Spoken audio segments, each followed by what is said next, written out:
We are the force. We are MC.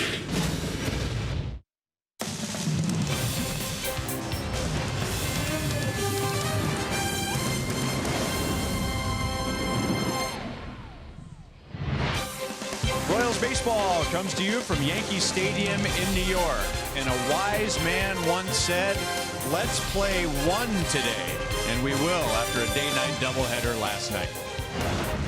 Hi, everyone. Welcome back to the ballpark with Rex Hudler. I'm Ryan Lefevre. It's been fun watching the Royals over the past week or so, going back to right after the All-Star break, a much more athletic Royals team. Speed attacks the opponents, and it's a real good commodity to win baseball games. You win with athletes. Love how Dayton Moore, they're accumulating these guys. I'll tell you what, with Merrifield, now he's a big percentage of the steals, but also Mondesi, those two guys with more coming now. And with our new right fielder in Phillips. This is what our team's going to look like in the future. This really pressures opponents. It makes them, keeps them thinking and keeps them on their toes, and they make mistakes. Bert Smith will make the start for the Royals today. The Royals' third straight rookie starting the series against the Yankees.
And then we'll head to Chicago.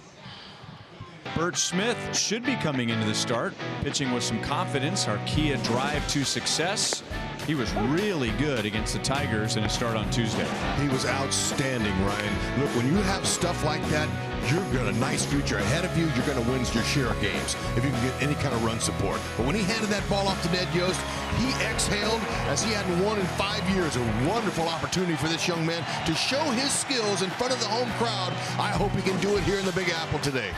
He'll be making his Yankee Stadium debut against Jay Happ, who's making his debut as a Yankee.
by the Missouri Lottery. Every ticket played gives back to Missouri schools. So play it forward with the Missouri Lottery. And by Chevrolet, the most awarded and fastest growing brand the last 4 years overall. Find yours at your Kansas City area Chevy dealers. The Yankees have won the season series, but the Royals have a chance to split this series. So the Yankees have now won 6 of the last 7 series against the Royals. The exception being 2014 when the Royals won 4 games to 3. Much different looking Royals batting order today. Rosell Herrera will lead off. Adalberto Mondesi moves up in the order. He'll bat second. Whit Merrifield will hit cleanup, trying to provide some protection for Salvador Perez. Brett Phillips will make his Royals debut today. He will be in right field. So a big day for some Royals and a big day for Jay Happ. Came over in a trade with the Toronto Blue Jays, so a trade within the division, and he will make his Yankees debut today. And Hud, what are the keys against him? Well, you can tell he's definitely got some skills on his high fastball. Lay off of it. The high heat he's been very successful. Opponents only hit .096 on elevated fastballs. So the key is, as Terry Bradshaw, we talked about the key for his hitters. He'd like for him to stay off of that high fastball, but in game situations it changes sometimes. High fastball can play home run down the right field line in this ballpark. Defensively, Giancarlo Stanton, he's a designated hitter obviously in his future, but he's a good athlete. He can play right field. He's got 8 outfield assists. Now Andujar Miguel, this kid is #1 in a lot of rookie categories offensively, has a chance to be rookie of the year. He's a fine athlete and good third baseman. Jay Happ's first pitch as a Yankee is low for ball 1 to Rosell Herrera, who had a heck of a day yesterday. He was 5 for 9 with 2 doubles, 2 runs scored, and 3 RBIs in the doubleheader. 1 ball, 1 strike.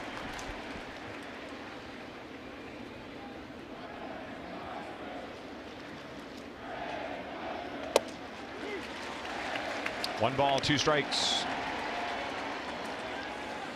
This is Jay Happ's 9th career start at Yankee Stadium, his first in the pinstripes. He has won his last 3 in this ballpark. 2 balls, 2 strikes.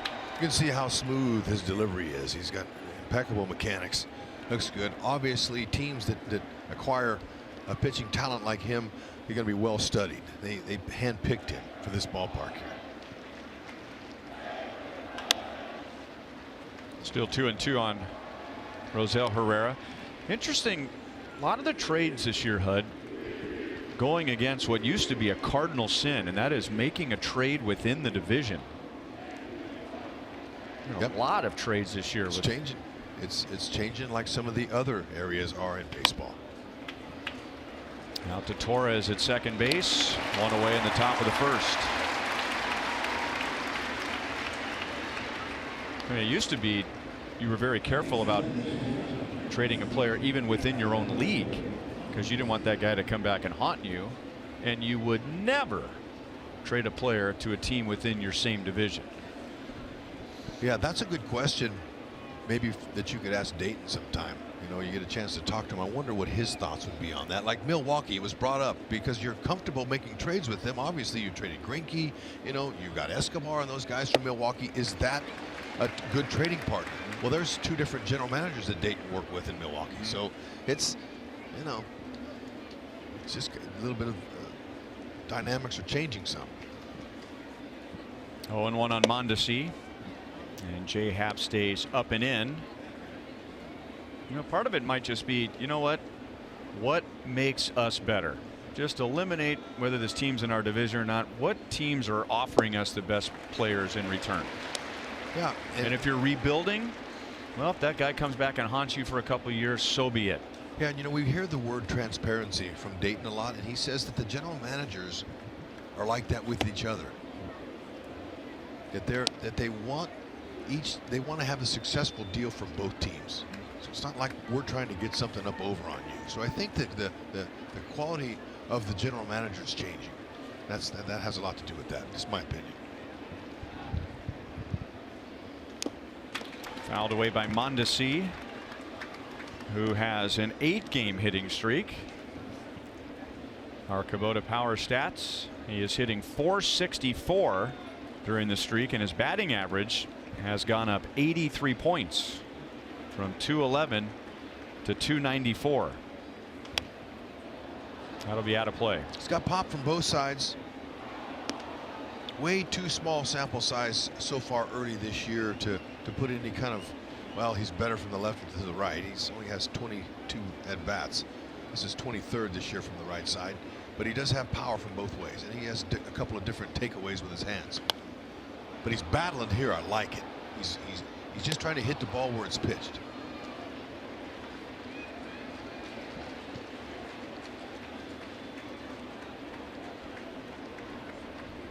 Eighth pitch coming.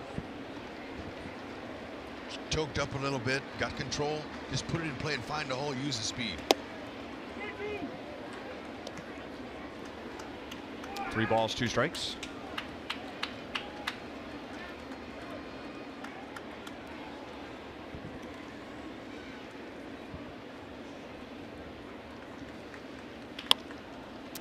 Back to the middle, but Torres was over there, and Mondesi makes it close, hustling up the line. 2 down. This is the second time this year that the Royals have faced Jay Happ. They saw him in Toronto back in April, and the Royals scored 4 runs in 6 innings against Happ. He struck out 8. Whit Merrifield had a 2-run home run in that game. He throws a lot of pitches. That start right there isn't necessarily one, but his last start as a Blue Jay was a week ago today, and he threw 102 pitches in 5 innings. Oof. Little bit like Lance Lynn, except, you know, the right-hander for Minnesota threw so many pitches early, but this, look at that. Well, Salvi just keeps on hitting, and that was a good pitch. That pitch was down. So Salvador Perez has hit safely in 15 of his last 16 games. Just enough to get it over Didi Gregorius. Picked it up off the ground, like you said, off the end of the bat, but there's a little bit of luck involved there. Take it.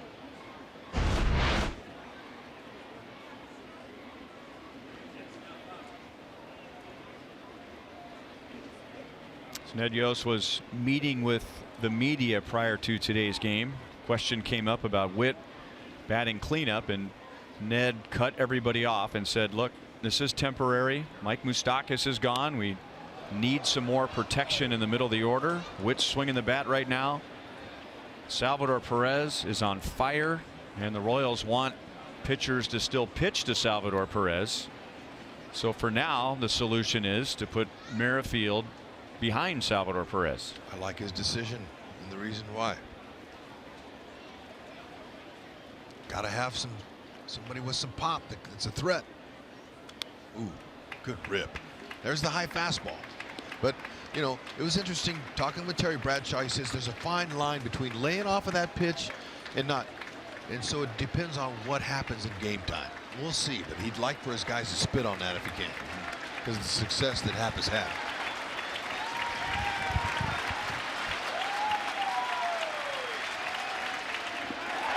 And that's his first strikeout as a member of the Yankees. So Perez gets a 2-out single. Royals are down in the first. Bert Smith takes the mound for KC today.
with Brett Gardner. Yankees offense has hit the most home runs in the league.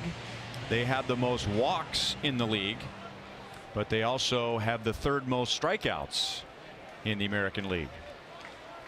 Well, we'll see how Birch Smith responds to those bats. He has the ability to get him out. Opponent's 262. ERA can come down.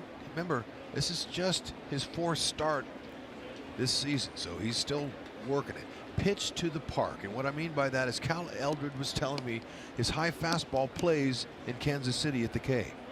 But here, the high fastball, you don't have to hit it very far, so pop-ups can fly out of here. So up and down are his keys. You want to use his strength. He pushes the ball up in the strike zone, but right there, he wants to stay there with his two-seamer. He's got a good changeup and breaking ball up and down.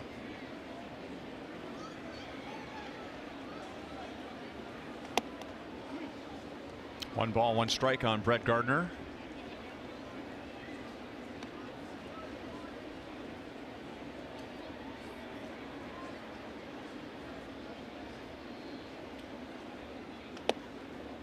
Breaking ball is high and away.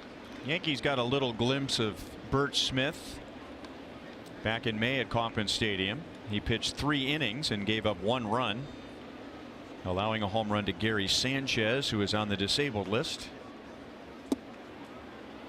And Gardner was all mixed up with that slider or cutting fastball. So there's the line on May the 19th.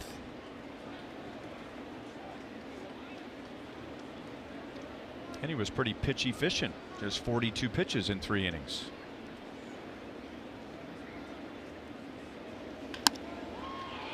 Hit right to Merrifield. He got a nice big hop, one away. Exactly what he wants to do. Forward around the horn. Royals defense. Brett Phillips. There he is. Ned Yost decided he would make his first start in a Royals uniform in right field. He's a great athlete with some really good throwing skills. Now we go Mondesi. I'm going to stay with that athleticism. Mondesi has excellent range. He had a tough first game in this series. Wants to finish strong.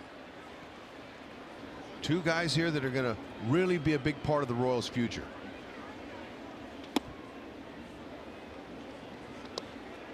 One and 0 on Giancarlo Stanton, who has hit his 24th home run of the year in this series. Hit in the first game of the doubleheader yesterday to center field. And he talks over the strike zone with Laz Diaz. One pitch was called a ball. The next one, very similar to the next one, was called a strike.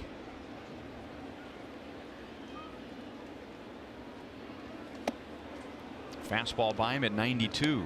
Yeah, you know, the umpires, they rotate. There's 4 of them, and when they have the home plate that day, it's really a lot like a starting pitcher who pitches every 5th day. They go every 4th day behind the plate. That's a big day for them. Got lucky with them there. Drew Butera was set up way inside, and that was out over the plate, and you do not want to let this guy get his arms extended. No, and you see, we've talked about his stance. He has a wide base to start, so he doesn't stride, he doesn't load his hips, he really takes his hands right to the ball. Escobar handles the one hop, and Stanton makes it close. Big man was getting up the line. Yeah, you know, I mentioned in the defense that he's got a nice future as a designated hitter in the American League, but he's way too athletic for that now. He's a good player. Doesn't get a lot of respect. Well, the first inning, key for any pitcher, and especially a young guy pitching here in New York. And Heath Philmeyer gave up a couple of runs in the first inning in the nightcap yesterday. Brad Keller had a scoreless first inning. Jacob Junis gave up a couple of runs in the first inning on Thursday night. And now 2 up, 2 down against Birch Smith, and he throws ball 1 to Didi Gregorius.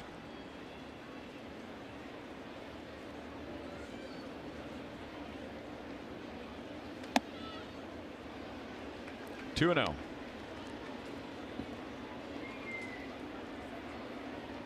So the moral to that story is curveballs, sliders, and changeups for strikes to Didi Gregorius. And now it's 3 and 0. And the importance to get him to swing at those off-speed pitches is you have to show him a fastball or two in. When Drew's setting up in, he wants the pitch way in. Now he's going to try soft away or firm away.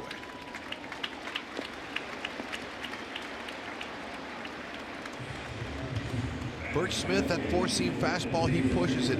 Therefore, hitters say he has a tendency to rise a little bit. He's above the belt with it. He's good. Curve, sinker. They don't use that sinker very much, but the curve and changeup is what Cal was telling me today. Keep it down and low, away from the left-hand hitters. Four-seam up, off-speed low.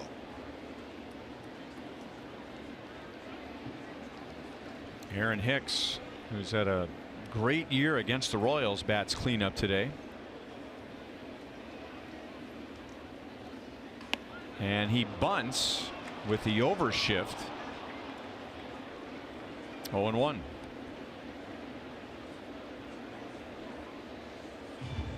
Aaron Hicks has hit .248 this year. Against the Royals, .579. 11 out of 19. And he has 5 walks.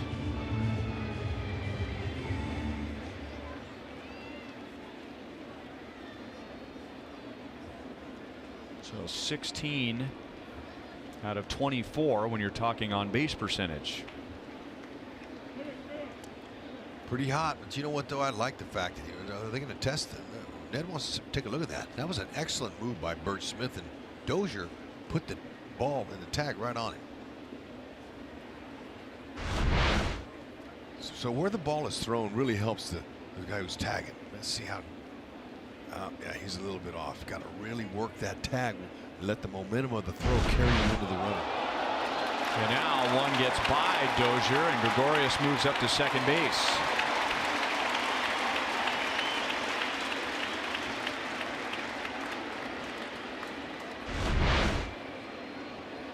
Actually, you got the first base umpire Andy Fletcher.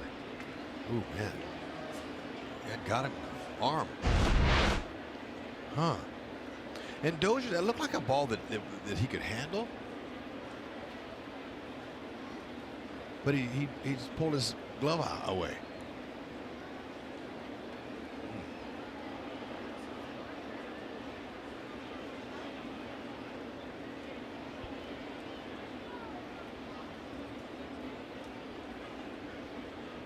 So Birch feeling like he came pretty close to picking off Gregorius and then tried an even quicker move over there.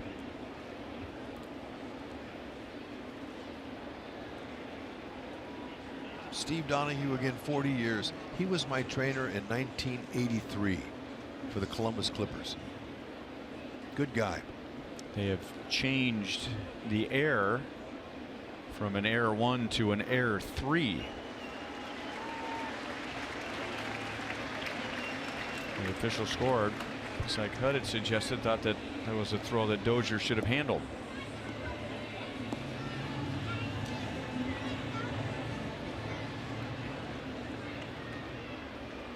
So at 2 outs and nobody on, a 4-pitch walk and an error puts a runner in scoring position for Hicks.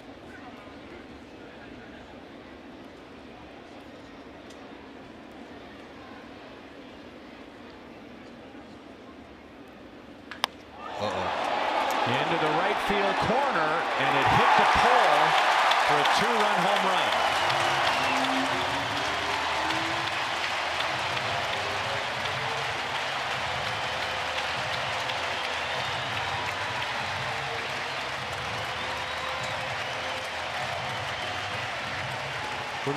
When they saw Hicks square around for the bunt down the third base line, I could kind of tell. I looked at Mike Jersley. Mike Jersley was like, good, let him do that.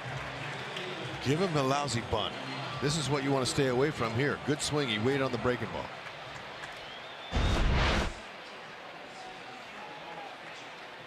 Number 17 for Hicks, adding to his career high. So for the third time in this 4-game series, the Yankees have 2 runs in the first inning.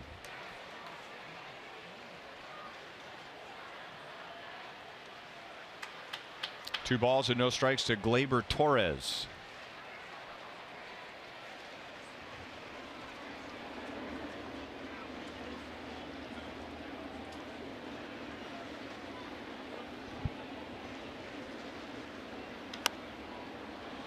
Got him to chase one down.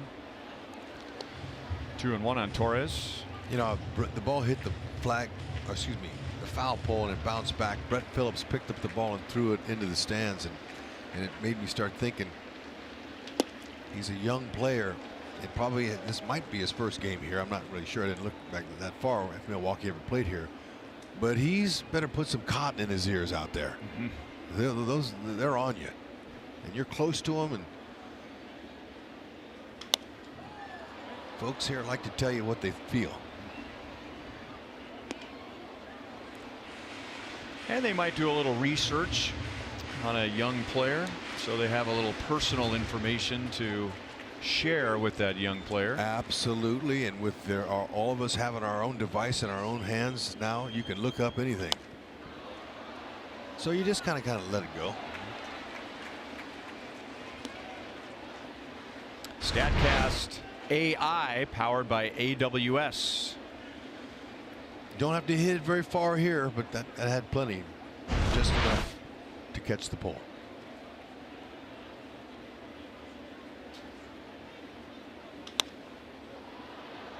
That'll be back into the crowd.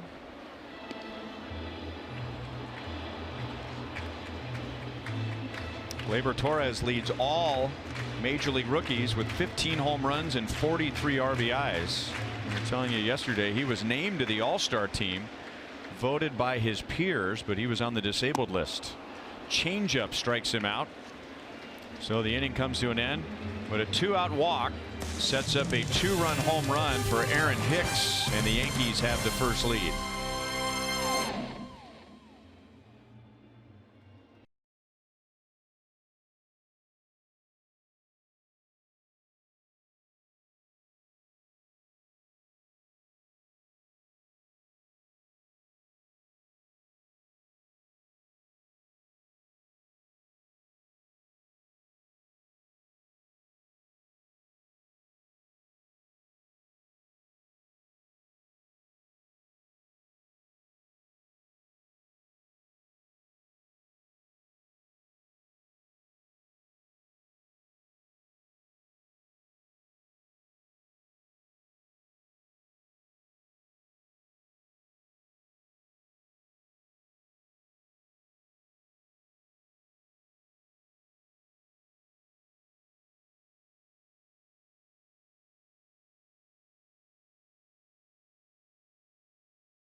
Final game, and as you enjoy Miller Lite, look forward to the whole true moment later in today's game.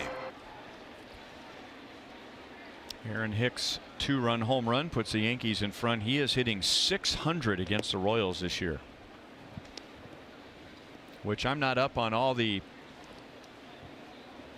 the advanced numbers today, but I think .600 is still pretty good, isn't it? Right. I like to make anything over 450s lava hot. And that's the hottest of hot, right? Yeah, it comes from the center of the earth where it's just really, really boiling hot. We see what volcanoes do. But you can ask Hicks, why do you hit the Royals so well? He'll say, I don't know. It just happens. Because they try to do this every single day. They play this game every day. Maybe 2 days off this month. Go ball. That's where you want to hit it. Stanton is into the corner, and he's got it. Not quite enough. And it sounded like Dozier hit it off the end of the bat, but you never know in this ballpark. Stanton Look at him look down. Got his glasses on. That's going to help him with the glare, keeping his focus, because when you run hard like that, your head is bouncing. Look at that. You got to take a peek, know where the wall is. Was not routine. And he caught it in the palm.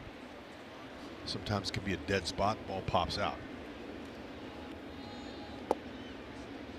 Ball 1-2, Alex Gordon.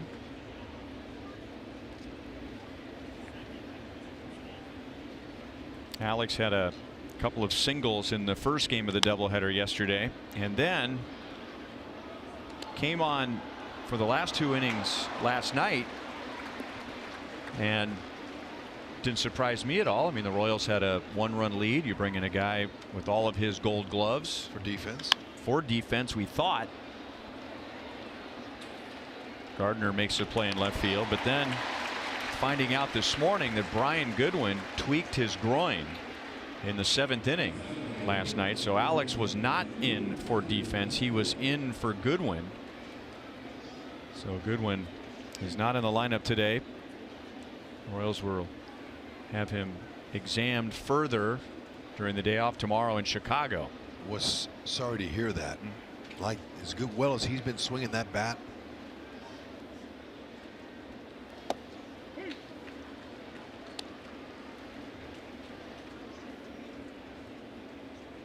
Oh, and 1 on Alcides Escobar.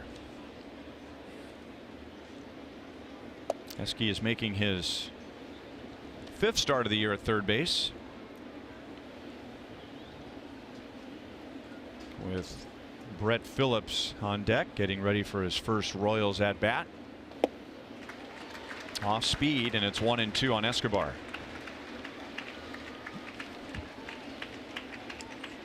This is the 4th time that Jay Happ has been traded right before the deadline. Back in 2010, he went from the Phillies to the Astros. In 2012, from the Astros to the Blue Jays. In 2015, from the Mariners to the Pirates. And now this year, from the Blue Jays to the Yankees. I saw that and I just smiled and said, you know what? He's got to feel pretty proud about that. To have that kind of talent and to be wanted by contending teams, that is a blessing.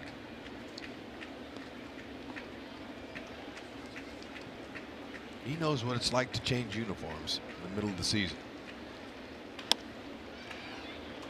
Gleyber Torres has been busy. 3 up, 3 down for the Royals in the top of the 2nd.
Birch Smith, Joel Goldberg, along the third base line. And for Birch Smith, when he won that last game at Kauffman Stadium, hey, all of us might have gone to bed thinking that was a nice story. But for Birch, he went to bed full of emotions. He said a lot of emotions, a lot of tough times that he had battled through.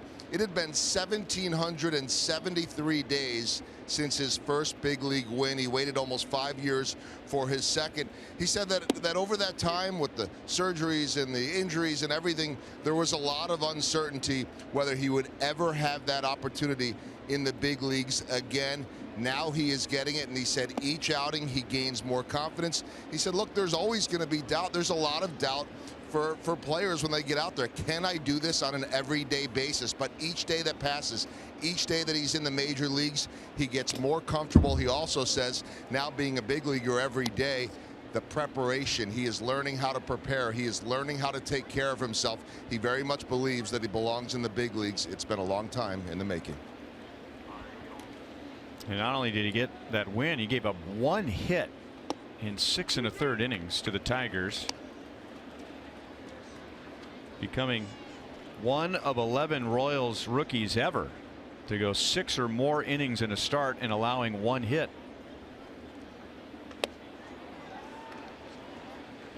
That's his first strikeout today, second strikeout. He got Torres to end the first, and now he gets Greg Bird, 1 away in the bottom of the second.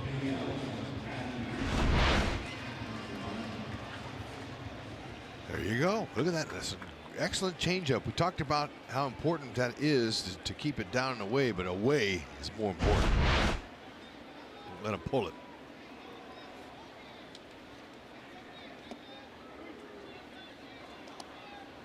Miguel Andujar. We were talking about him when Torres came to the plate in the first inning. Rookie third baseman. And they were question marks in spring training this year whether they would make the Yankees. They are not question marks as far as their future with the Yankees, but was the time now or in the middle of the season? And they both ended up being on the roster in April, and they're pretty much 1-2 now as far as American League Rookie of the Year candidates. Yeah, you were talking about Gleyber Torres when he came up last inning, and I looked down and I said, you know, Andujar, he's first in average, in rookie average, runs and hits. Well, who's going to be Rookie of the Year? Could be a toss-up between these two.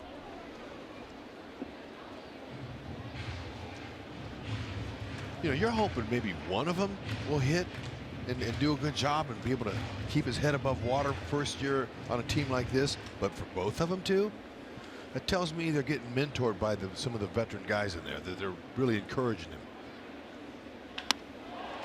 He goes down and he strokes one into left center field, and Alex is there to make the play. Parents and grandparents, it's not too late to purchase the perfect gift for your young Royals fan. Purchase the 2018 Sluggers Blue Crew box for just $30. Membership includes a jersey, flat bill cap, drawstring bag, 2 compression sleeves, 2 home game ticket vouchers, and much more. Sign up now at royals.com/bluecrew.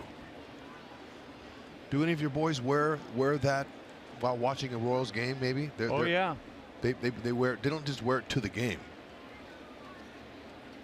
They wear it when they're playing catch in the driveway.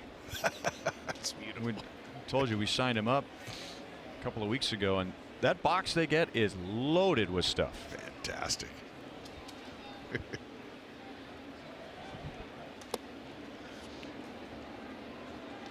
2-0 on Neil Walker, who's been just about as tough and out for the Royals this year as Aaron Hicks.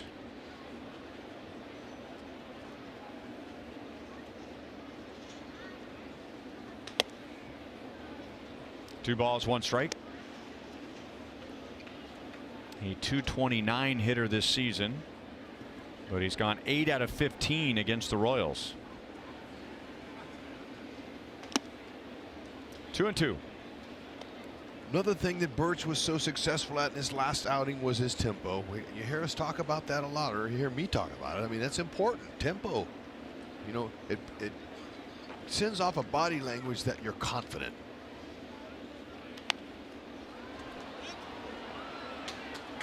Butera will give it a look, but it's out of play. So you were down there for my pregame interview with Ned Yost. I was. And I said, you know, I'm a lot farther away than you are, but watching Phil Meyer, even though he struggled in the first inning, it didn't appear to be nerves. I mean, he was aggressive, he was confident. Do you agree? No. He was nervous. Yeah, because you are going to be. Nice pitch. Look at Birch now. Second inning. Got some of the butterflies out of him in the first. Look at him. Executing his pitches will be key to win today.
Triple in today's game. The Kansas City Honda dealers will make a $1,000 donation to the KC Urban Youth Academy. Brett Phillips, what will he become as a member of the Royals? It'll take a while to find that out, but here's his first at bat in a Royals uniform. And those numbers for Phillips is after 3 stints with the Brewers, so he was up and down quite a bit this year. He played 71 games at AAA Colorado Springs. I think if you're a hitter, you want to play at Colorado Springs, which is like 4,000 feet above sea level. It's like playing in Denver. Same thing. Thin air. Actually, I think it's higher than Denver, isn't it? Yes, but I mean, you know, that's the only place we can compare. Colorado. 6,000 feet above sea level. 3-1 to see if he can take one back up the middle. Good swing. Now, scouting report I have on him against left-handers is he's doing a good job of keeping his front shoulder in, and that's going to be the telltale of a young man becoming an everyday player against lefties and righties. Can he keep that shoulder in against southpaws? So far, nice at bat here. He'll take that. I don't know how it felt, but his job is to get on base to begin the inning, and that's what he does. So his first Royals plate appearance is a painful one. I like the at bat. Can't hurt Steele. He's a young man that's tough. Yeah. Flexed on him. Smile on his face. You kidding me? This guy, that's what I hear about him. Plays happy, but just enthusiastic.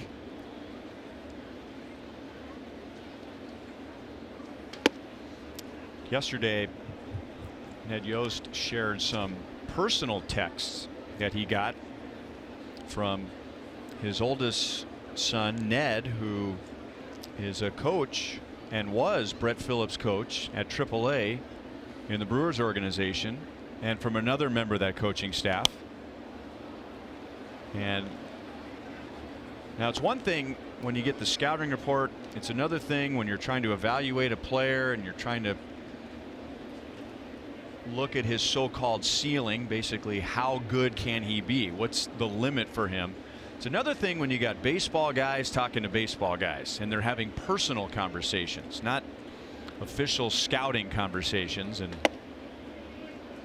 Ned was sharing some of the information, and the coaches that had Brett Phillips at AAA at Colorado Springs, they loved him and were convinced that he's going to be a good major league player. Wow. And there's nobody trying to fool anybody when it comes to trades or anything. They're honest. Tell you the truth.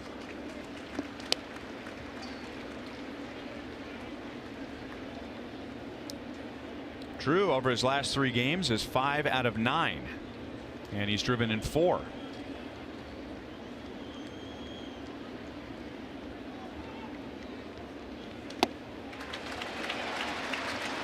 That's a second strikeout for Jay Happ, and there's 1 down in the 3rd inning.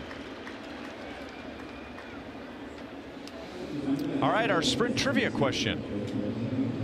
Name the 4 pitchers with 25 or more wins for both the Blue Jays and the Yankees. David Wells. David Wells. Roger Clemens. How about Jimmy Key? Jimmy Key. Okay, how many more? 1 more.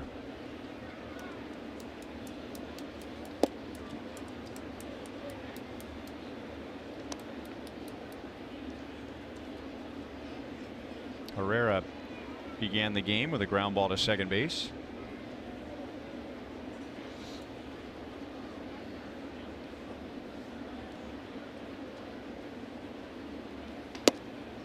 Two balls, no strikes.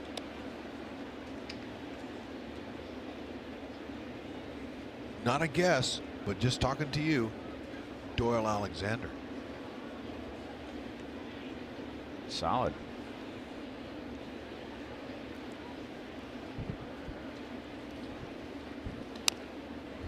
Two and 1.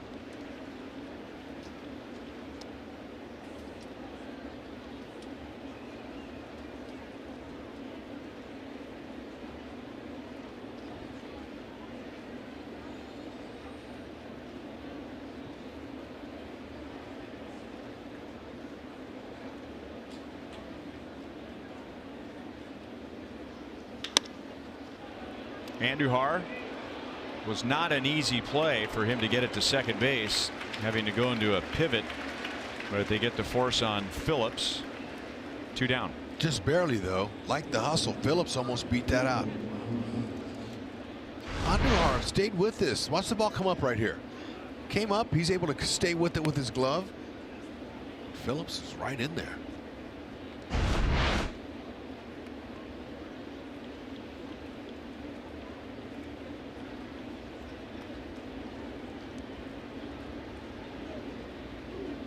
And here's Mondesi. He also grounded out to second base in the 1st inning.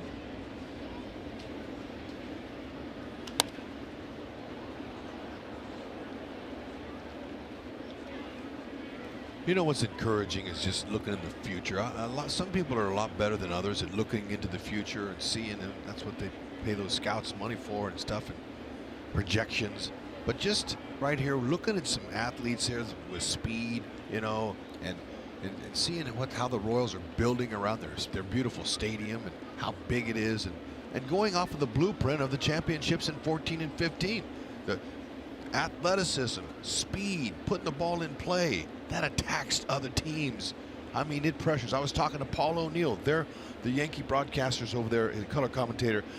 And I said, Paulie, speed really distracts, doesn't it? And he went, oh, it really distracts you because you're defensively, you're thinking, and you got things going through your mind, and you don't want that. That causes distractions. You make mistakes, and that's what we watched the Royals do in 14 and 15. the defense couldn't understand. They were going, what are they doing? Oh no, and it tightens you up and you miss, and then we scored. I see that coming again. Honestly, get a big hit here. He's taking some good rips on Happ.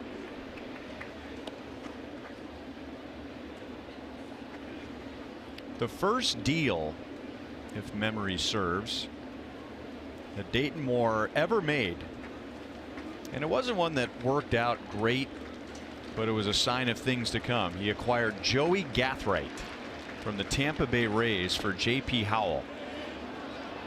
Herrera got a good break on a pitch in the dirt, and Romine made a pretty good throw down to second base, but Herrera was heads up, and he moves up 90 feet on a wild pitch.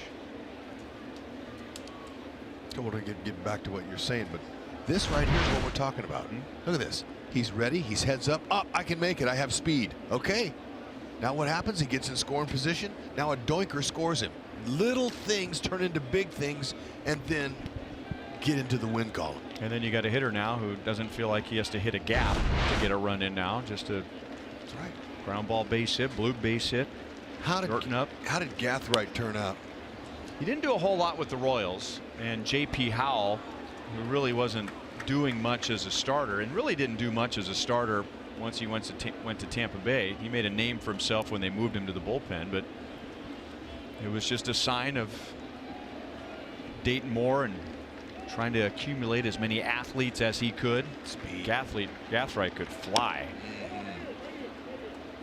And another story I can pass along too is the Angels were in town. You were broadcasting for the Angels, and man, that was a dugout full of rabbits. I mean, they all could run.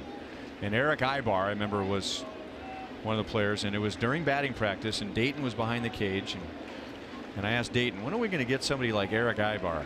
And I'll never forget it.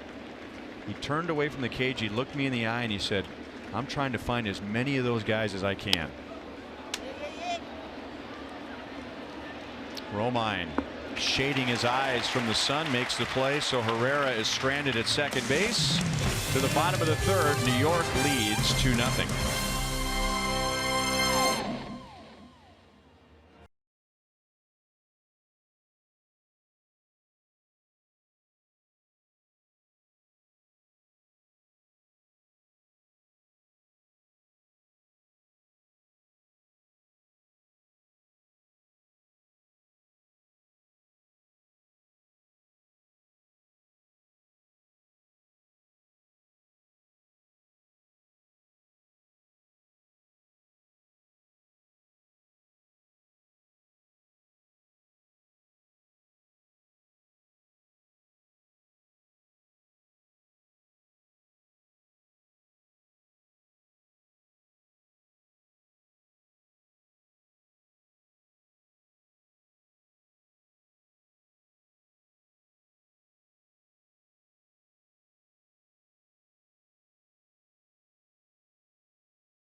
Refreshing saves from Price Chopper and Aquafina. Sign up at mypricechopper.com/saves to save on Aquafina when the Royals get a save. Bert Smith gave up that home run in the first inning, but he has set down the last 4 Yankees with 3 strikeouts. And here's the number 9 hitter, Austin Romine. Grounded right to Merrifield, so Mike Jershely had the Royals' second baseman in the perfect spot. 1 pitch, 1 away. Before Birch finish that last inning, we were talking about nerves and how Phil Myers, family's from New Jersey, and they were all cheering for him when he came in from the bullpen warming up before the game. I heard a roar, and it wasn't a Yankees crowd. It was Fulmer's family section. And he talked about nerves. You can't help it. You have nerves. It takes you a while to, when you're going to perform out here on a stage like this in front of everybody, you can't help but be nervous. And as we discussed yesterday, I mean, there's a difference between being nervous and being scared. No question. Totally agree with that. And the nerves are just a sign of, you know, the fact that a player cares. You know, it means something to him. How do you channel those nerves? And the nerves are less a factor the deeper that Birch gets into the game, if he's feeling them, as was the case with Phil Meyer. And Brad Keller, who really didn't pitch that great as far as final results go, but he didn't let the nerves lead to an inning where the game got away from him. He was able to pull it together. 2 balls, 2 strikes. And those are good signs. Good signs of young men that are mature enough, that obviously have the stuff to pitch up here, but to overcome that hurdle of nerves and discomfort and settling in, that's a whole nother ball game. Looks good. So far so good though, our guys. And then Cal Eldred was talking about Smith, Keller, Rule 5 guys that lots of times don't end up being guys. And the term guy means you're a player. But he has 2 in his starting rotation that are guys so far and potentially have that opportunity. That's walk number 2. Gardner's on with 1 out.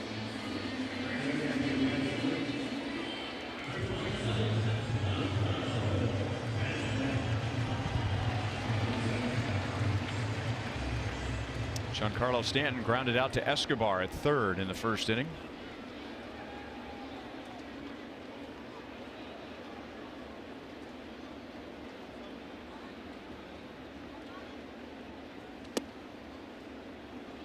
Breaking ball stays just inside, ball 1.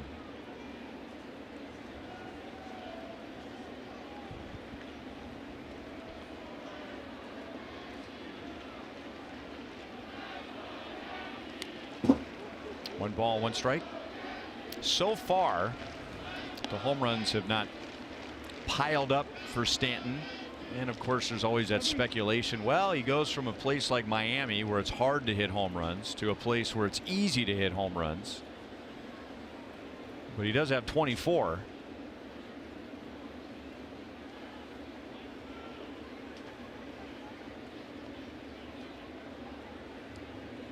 Birch Smith also, like Keller and some of the other young guys, Phil Meyer, can induce the ground ball double play. He's induced 6. Stanton's hit into 10. That's what he'd like right here. Get out of the inning. Keep her down. 59 home runs and 132 RBIs for Stanton last year.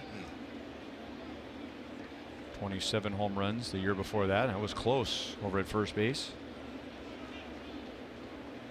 He could get on a roll. There's still enough games left. He really could lift up that home run mark.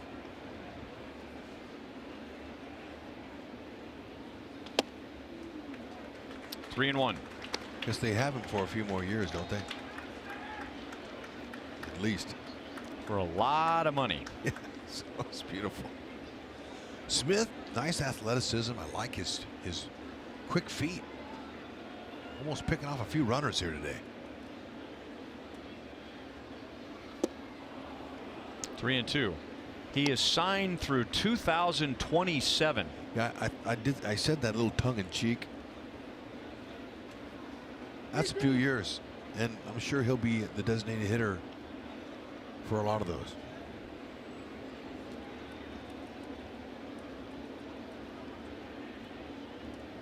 There goes Gardner, and it's grounded out to Mondesi. who thought about second base, but he takes the sure out. So Gardner's at second with 2 down.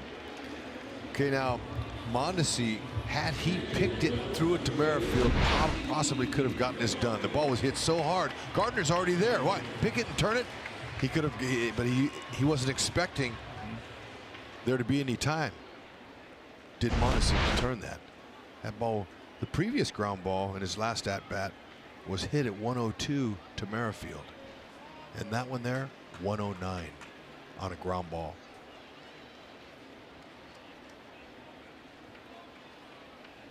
And Boone sending his runners to stay out of the double play. That's smart. Fouled back by Gregorius.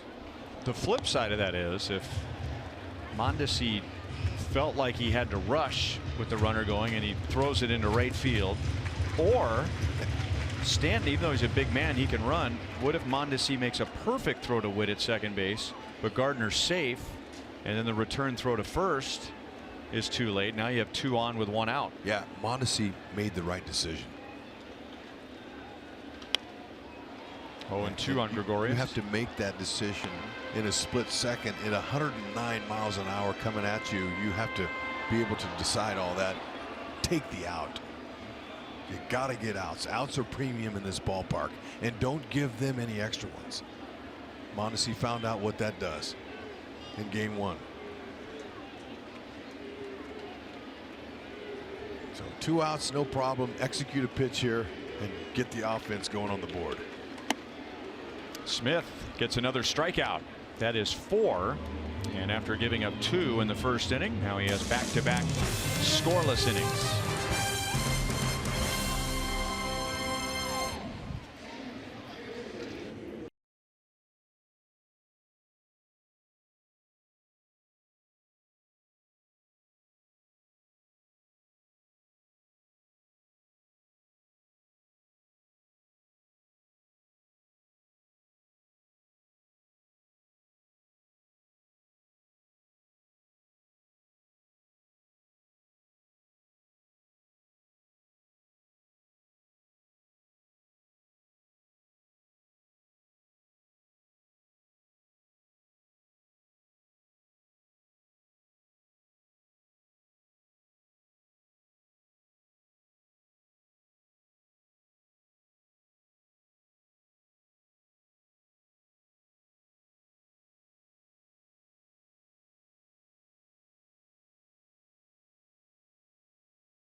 Jay Happ has struck out 2, 1 with a changeup, 1 with a fastball. Salvador Perez, left center field and deep, but not deep enough. He is 1 for 2. Aaron Boone, Yankee manager, before the game was talking about Jay Happ, and he felt like Jay Happ was an under the radar kind of a guy, an underrated type of a pitcher, and maybe you don't think about him on this Toyota League leaderboard. Strikeouts on 4-seam fastballs, and those are fastballs designed more for velocity than movement. But there he is, up there with Chris Sale, Justin Verlander, Garrett Cole, and James Paxton. Best pitch in baseball is the fastball, period. 4-seamers, if you have the velocity to get that pitch by you and you have that type of style, yes. 2-seamers, changing speeds, so many variations off the fastball. Torres makes the play. 2 years ago, Ian Kennedy led the major leagues. Strikeouts on a four-seam fastball. Sure did. And he's looking forward to coming back. I talked to him. He said, I miss it. He threw some on the side yesterday. He's getting close. And Ian came up through the Yankees organization. First round pick out of the University of Southern California and got to the big leagues very quickly. He and Phil Hughes, a couple of Southern California kids, coming up about the same time. Expected to be anchors in the Yankee rotation for a long time.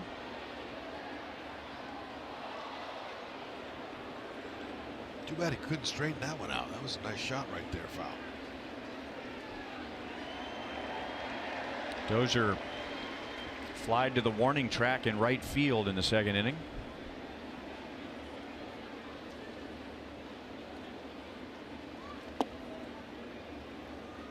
Two and one.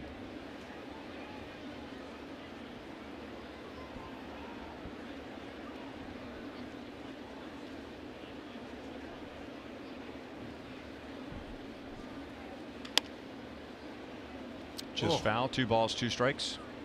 So you had floated out Doyle Alexander for our trivia question. I did. We have 3 strikes. Yeah. You want to try it? Might as well. We haven't missed one today. Doyle Alexander, strike 1. With Jay Happ joining the Yankees from the Blue Jays, 4 pitchers have 25 or more wins for both the Blue Jays and the Yankees. We've identified David Wells, Roger Clemens, and Jimmy Key. Could it be somebody out of the pen? Maybe. It's a lot of wins. I have a feeling that It's a lot of wins. Dave Holtzman, Kevin Cedergren, and our crew probably realized we would get those 3, and I'll bet this is a tough one. 3 balls and 2 strikes. Okay, he's not out of the bullpen. Well, you and I both pictured Pat Henkin. Yep. Pitching for the Yankees. I thought he did. I know he did. He's a Blue Jay for a long time. But he didn't. Oh.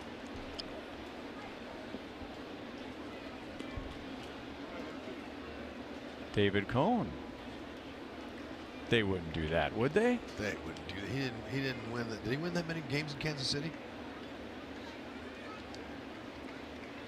Oh, excuse me. Toronto or New York. I'm thinking, you know what?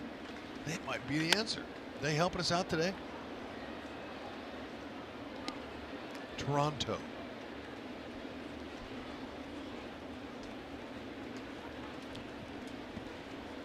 David Cohn. Strike 2. Oh, they teased us. They teased us on that one. Dozier takes a walk. It's the first given up by Jay Happ. James Anthony Happ.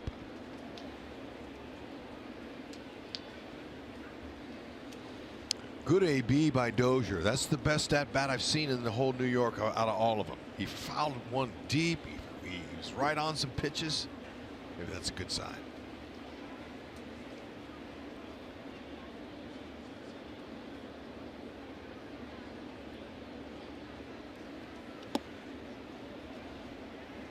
Alex takes low, ball 1. He flied out to Gardner in left field in the second inning.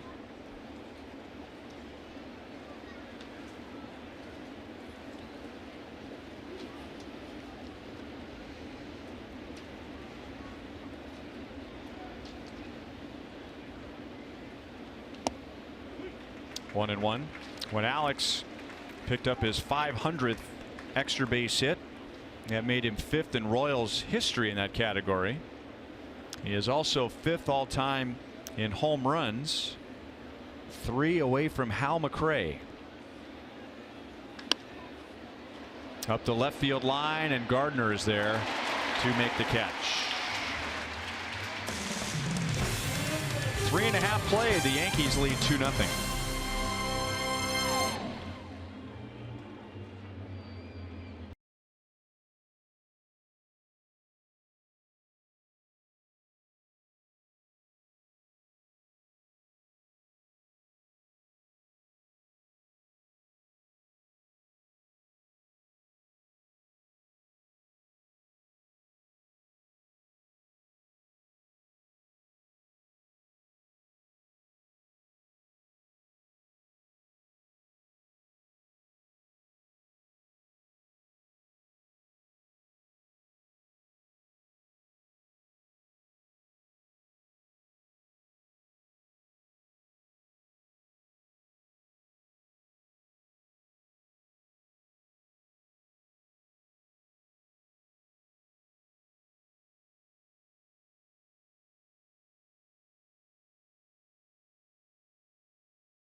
And with 1 on and 2 out in the first, he hit one off the right field foul pole.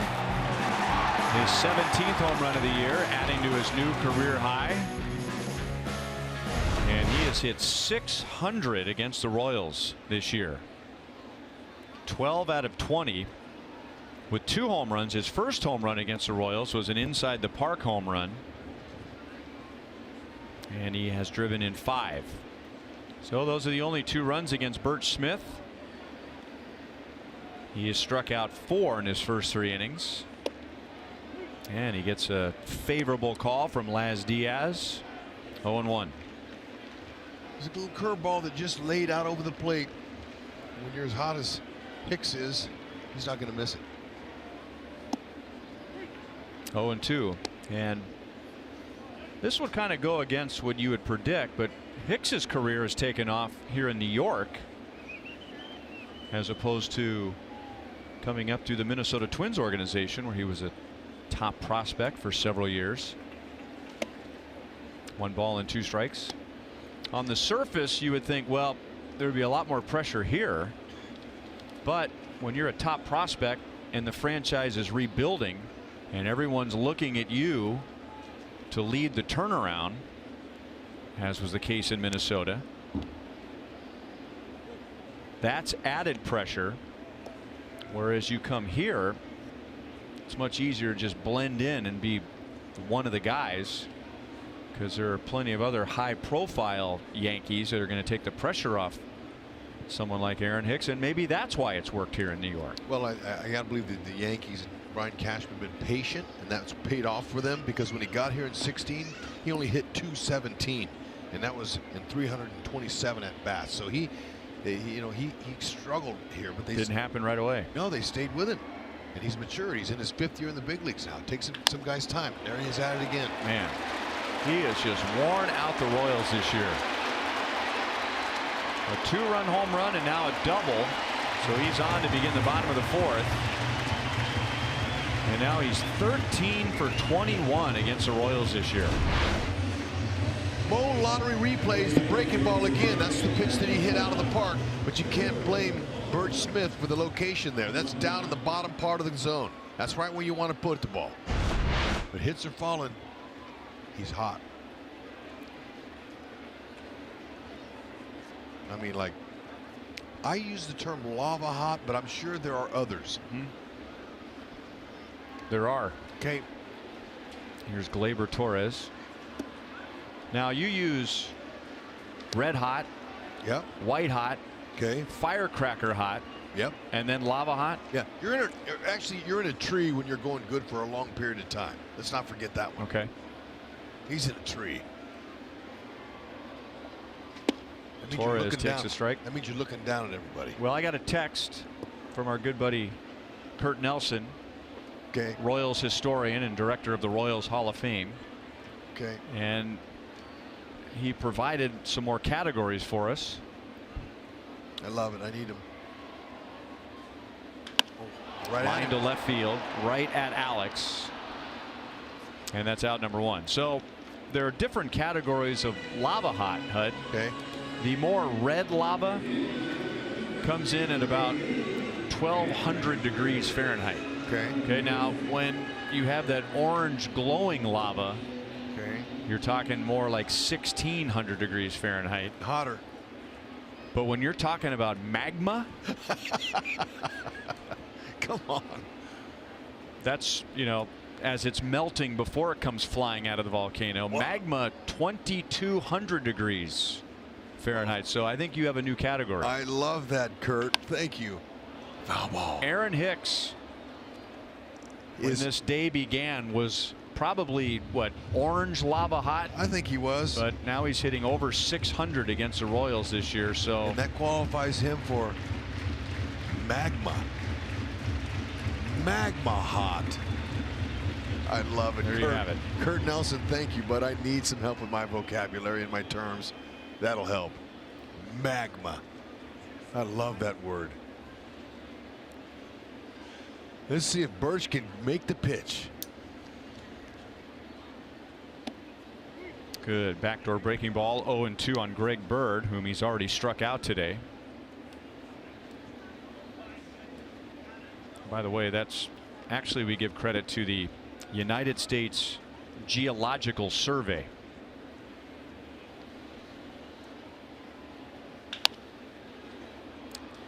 Foul ball. Dozier didn't think so. He was playing it as a fair ball, but called foul by first base umpire Andy Fletcher. Good. You can't assume anything. That's 2 outs by one hitter there, just by an inch.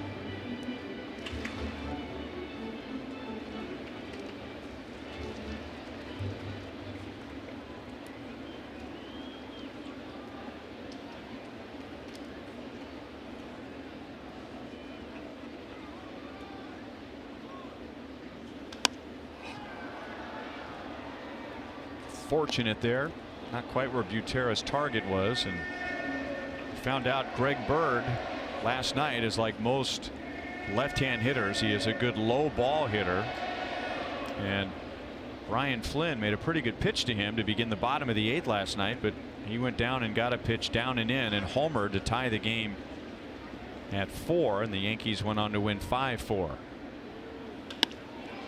That's more where he wanted it, up and in, and Phillips is there to make the play, and he's got some kind of arm, and he shows it off right there. In the event that Hicks wanted to tag and go to third. Yeah, and Hicks is looking around now, and he's at second base. He's standing there. He's looking at Phillips and saying, "Wow, are you kidding me?" Look at Hicks. He's saying, "I'm not going on that." And Hicks can throw. Yeah, he sure can. But the way he looked at Phillips was like, "Oh, wow, okay, kid, you're new in the league." That was impressive.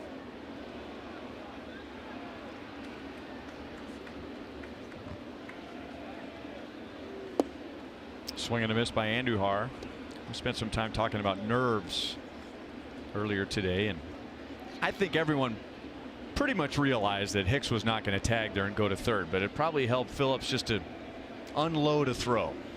Right? Agree. Work off some of that nervous energy.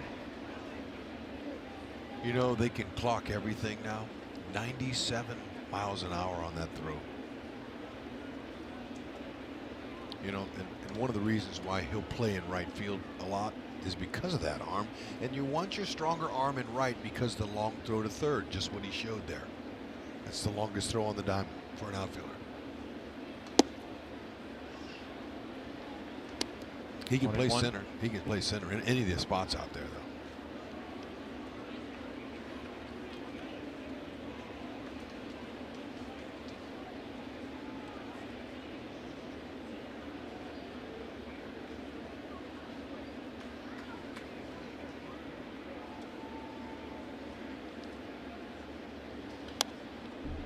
One and two on Andujar. Okay, let's Statcast the throw. Top spin, thankfully. Gets behind it, has a nice crow hop. Oof. Little velo on the throw.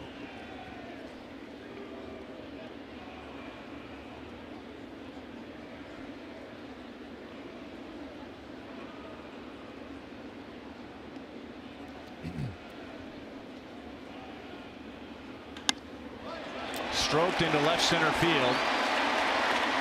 So Hicks leadoff double turns into a run. And Andujar makes it 3-0 New York. Oh man, you know what? Watching him move his fingers on the bat, keeping his hands loose.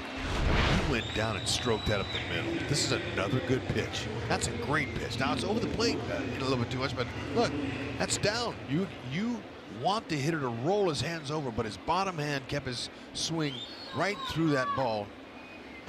Nicely done. Nothing wrong with that pitch at all. Tell you how talented he is.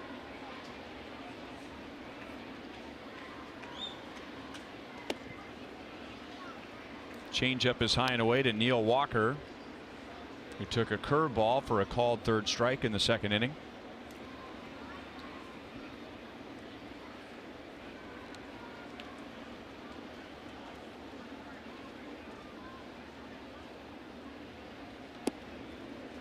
Back with another change. 2-0.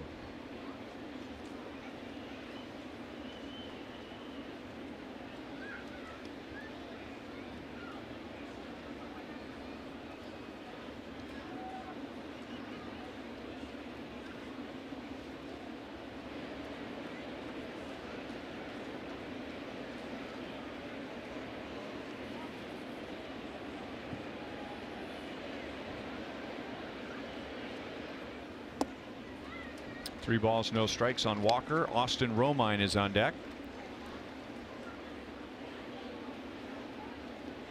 Birch has walked 2 today.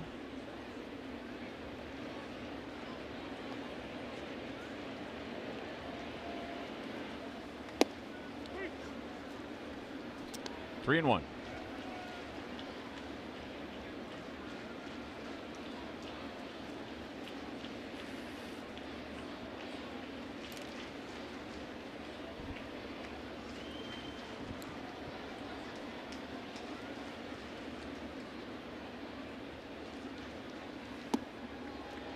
Walker is on with 2 down. In the last 50 seasons, the Royals have had 2 championship rosters, and now you can wear them both proudly. Join us for T-Shirt Tuesday on August 7th before the Royals take on the Cubs. Be one of the first 10,000 fans through the gates to receive a shirt, compliments of Sprint. Tickets available at Royals.com. You'll want one. I want one. Who doesn't?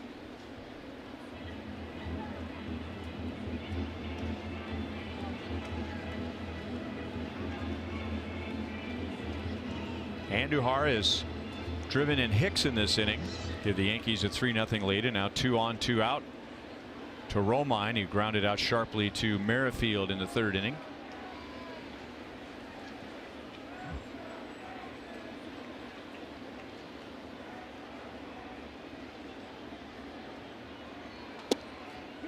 Change up for a strike. A lot of first pitch change ups for Birch Smith today.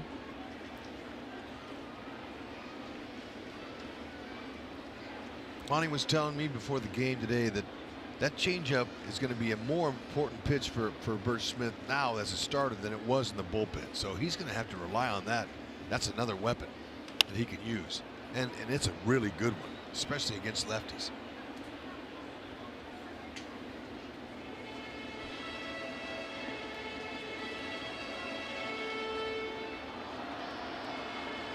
Well, this is probably why he's trying to mix it up on the first pitch. 462 when opponents put that first pitch into play, and he did well against the Tigers on Tuesday. They were 0 for 4. A lot of old school pitchers will argue the merits of throwing a first pitch changeup. Still no balls, 2 strikes. And a changeup is just another word of saying a change of speed, which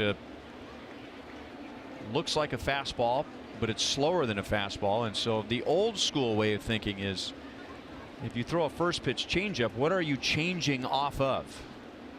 The thinking being you need to show a hitter a fastball first and hope that he's trying to time the fastball, and then you throw him off by changing speeds. But if you start with a changeup, you're perhaps taking away some of the advantage of the pitch, because you're not changing up off of anything. But again, that's more of an old school thought. That's a foul ball. Yeah, and in my conversation today with Paul O'Neill, he was a left-handed hitter, and he was a great player. He could hit. And we talked about left-handed pitchers in our day did not throw left-handed hitters changeups because they were afraid that the changeup, the movement was down and into the lefty, and that's his wheelhouse. And Paul O'Neill said that was crazy for them to think that. A change of speed is what they want. The speed difference keep the hitter off balance. It's not worrying about that's in his wheelhouse. It's the change of speeds. That's well hit. Short porch in right field. Phillips is back, leaping. He caught it. Brett Phillips goes up against the wall in right field. I don't know if he saved a home run, but he saved a run, probably 2, with a nice play against Austin Romine. Look at him. He's singing while he's making the play. Nice.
Promise it's time for the Miller hold true moment. 3-0 Yankees. Not sure if that was going to go over the wall, but if Phillips doesn't make that play, it is 5-0 Yankees. If it was going over the wall, it is 6-0 Yankees now as we go to the top of the 5th inning. So Brett Phillips has made his first impact play as a Royal. I say it hits the top of the fence and bounces over the fence for a homer. That's the way I saw it. Great play. Perfect timing.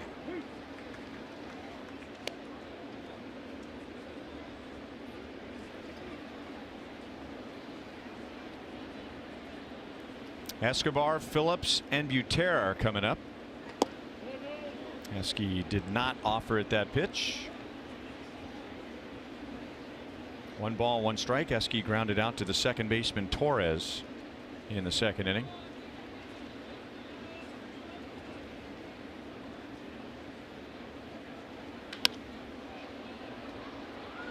Right center field, and that's probably Hicks' play, but he's a smart man and would rather not run into Giancarlo Stanton. So if Stanton calls for it, Stanton can have it.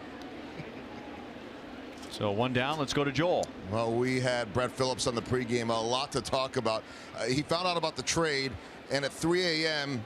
he and his fiancee got up to pack up their apartment in Colorado Springs. They took off for Houston at 5, had a layover and a long delay, got to New York at 6. The airline had lost his bats. They told him that the bats were checked onto the plane but didn't check off. He waited 45 minutes and said forget about it. He said there's only one player on the team. Which is what you say in New York. No, forget about it. You say it like that.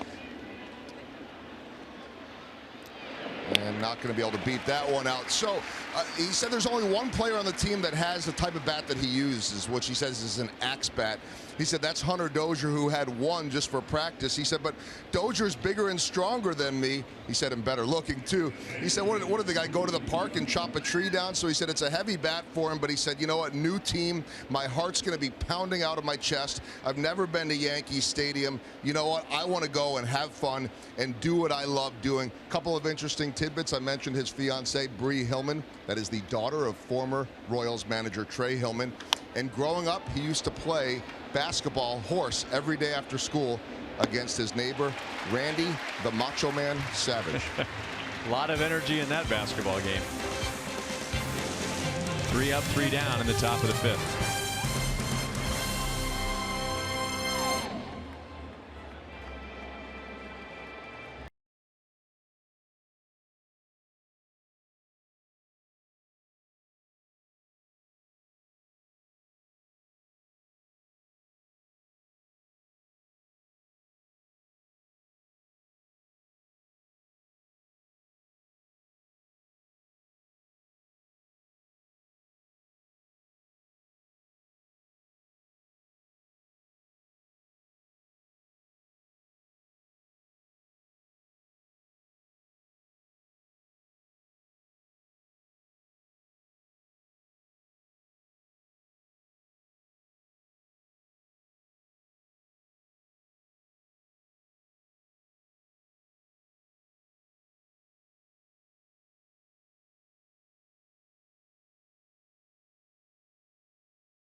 Save big with the new Turn 2 offer. Get $10 off each ticket for any upcoming matchup with the Cubs or Cardinals when you pair it with $10 ticket for any additional future Royals game, home game.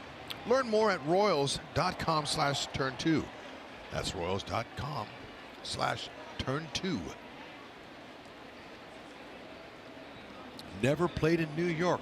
Joel answered that for me. I didn't think he had. He's out there and he's trying to catch his breath. He's excited. Hope that's what he's doing. Learn a new player's mannerisms, but a lot of twisting and turning, and I wonder if he hit the wall awkwardly when he made that play on Romine to begin, or rather end the bottom of the fourth. Floated out into shallow center field. Gardner is on to begin the bottom of the fifth. Okay, trying to stable himself, got him going. Yeah, that's quite a stretch right there. And then what a play. Landing a little awkwardly. Great timing. It looks like he's sore. Got his hand on his right side quite a bit, and a lot of twisting and turning. Uh-oh.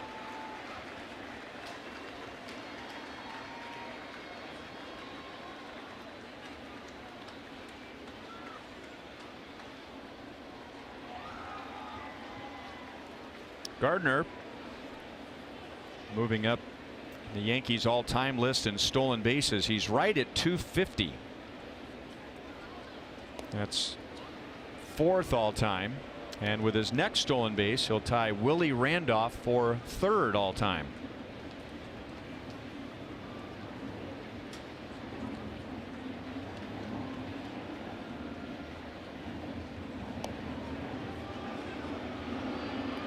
Throwing over there a lot, and that's because he knows that he'll run. Now he made an attempt earlier and it worked because Stanton hit a ground ball to Mondesi and they would have doubled him up. I think it could run him, not as much necessary to steal the base, but to stay out of the double play.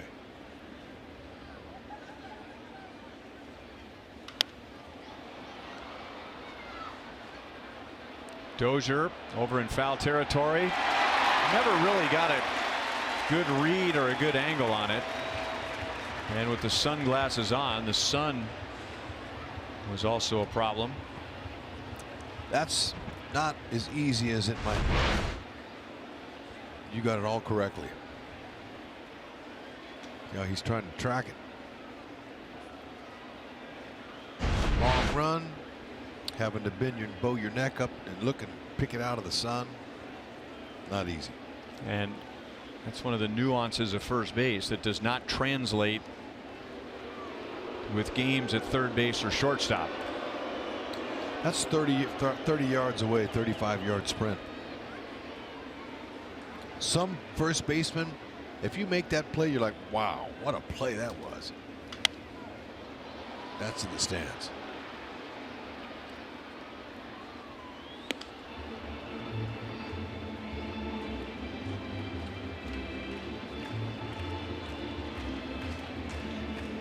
There's Tim Hill in the Royals bullpen.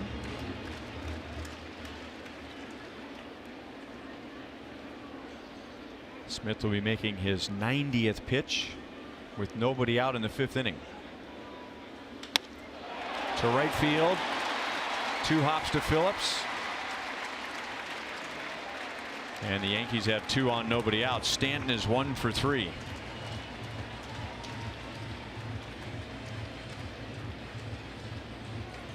And now Gregorius, a left-hand batter, is coming up. And Ned Yost is looking at the Royals bullpen, and he'll call for Tim Hill.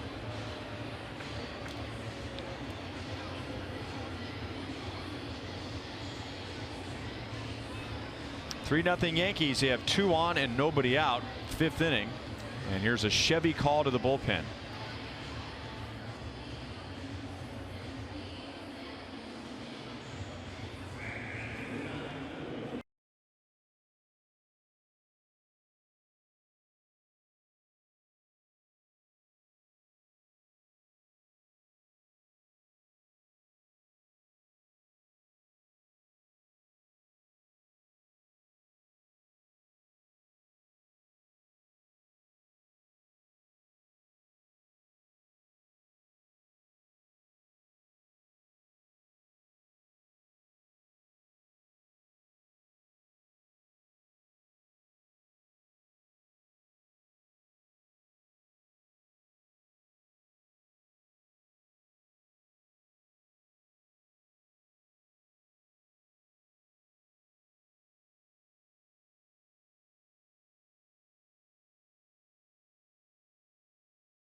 some runs today. They're down by 3.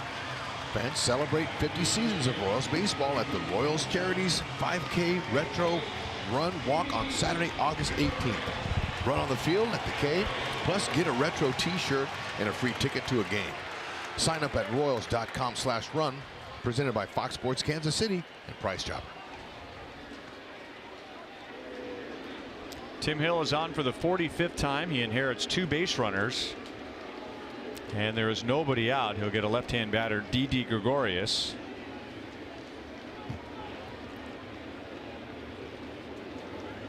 Ned Yost, the last 2 times he's used Tim Hill has been for 1 batter. Gregorius, a little half swing roller to Escobar. So that ended up being like a sacrifice. Gregorius with a so-called swinging bunt. He won't get credit for a sacrifice, but the Yankees get runners to second and third. Yep, it worked. Escobar, he looked at second base, thought about it, and said, you know what, if I throw this ball away, that's going to open up some floodgates, take the out. That's what he did. And now we'll see what Aaron Hicks does as a right-hand batter today. Batting left-handed, he's hit a 2-run home run, and he has doubled and scored.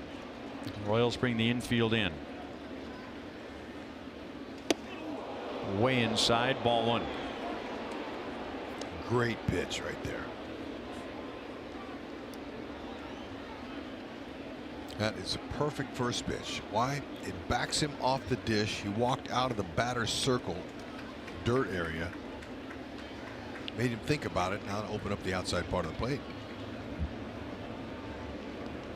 Get a little weak topper, a little ground ball. 2-0.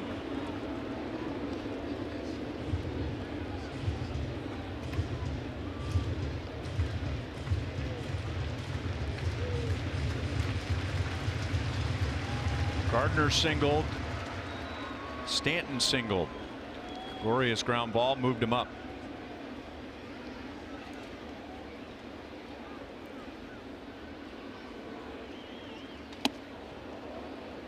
Took something off. 2-1. Had him way out front. That was the idea.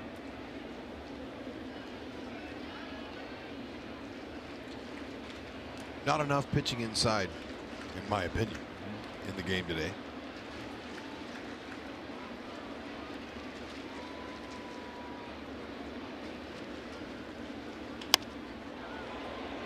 Two and two. You don't want the hitter to be comfortable on you. Well, if you're going to pitch inside, you're going to miss sometimes. Nobody charges the mound when a pitcher misses outside or misses up or misses down, but you miss inside. In today's game, the attitude is different. Yep. And even Hicks looks a bit irritated in this plate appearance, and Hill has missed inside on 3 different occasions. Yeah, it's a little bit different because there's not enough pitching inside anymore. That's why. So when you do come inside, they go, what was that all about?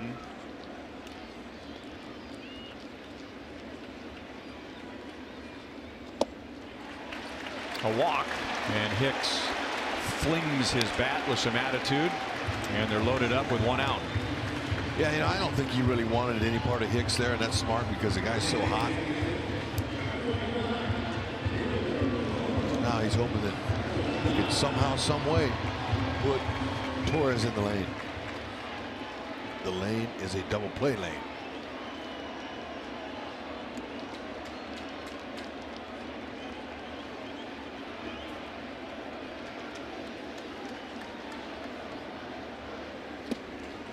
Backdoor slider for a strike. Torres is struck out and he's lined to left.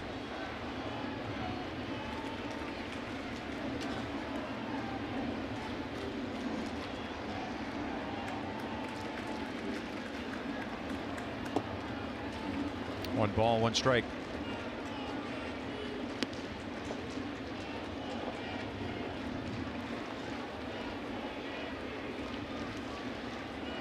Little sinking action to the fastball, slider change. Are Hill's pitches. He's induced 3 ground ball double plays. 4 would be magical for him. got the call. And if that pitch ended up outside and it's coming from a left-hander with that angle, that was never a strike. He'll take it. Just keep it down. Roll him up.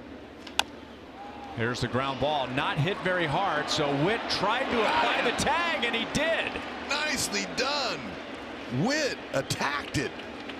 He came after that ground ball with that purpose in mind, and that's exactly what they wanted to end the inning. He's a winning ball player. Witt, by the way, is not sprinting off the field. Let's see. Tough angle there. Well, the second base umpire, Chad Whitson, was right there. He wasn't screened by anyone.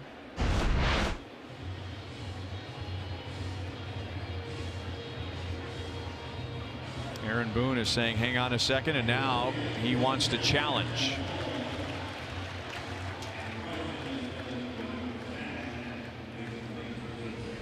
Will they be able to prove that he did not tag him?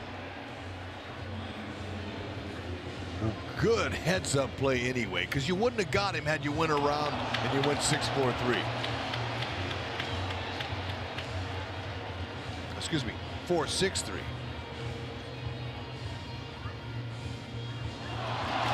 Now the crowd reacts. They've seen two different replays. However, I have not seen a replay yet, and we're now, well, maybe we just saw the one that proves, and this is the angle right here. The first two we go back to, it sure looked like he missed the tag. That one I think was pretty clear.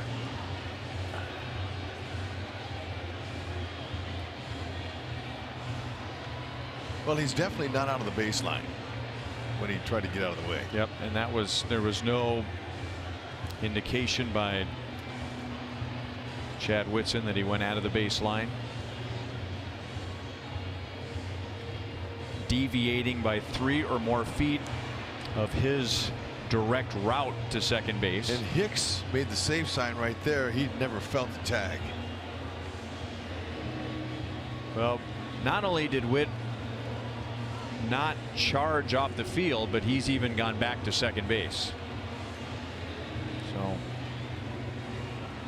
it tells you what he thinks about the play.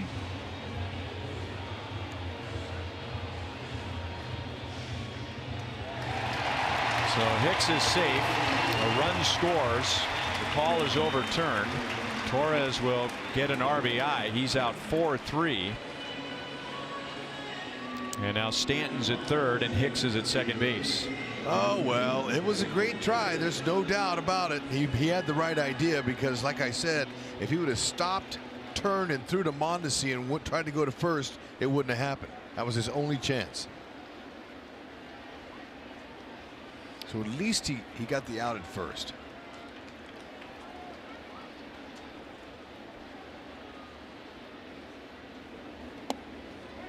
Sliders in for a strike to Bird. That run is charged to Burt Smith, and Birch is still responsible for Stanton at third. Bird struck out and flied to right against Smith. 1-1.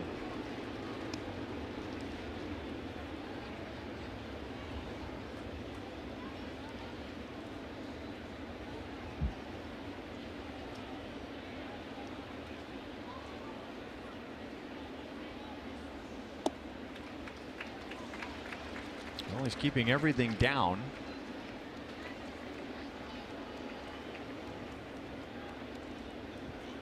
Down and out of the middle of the plate.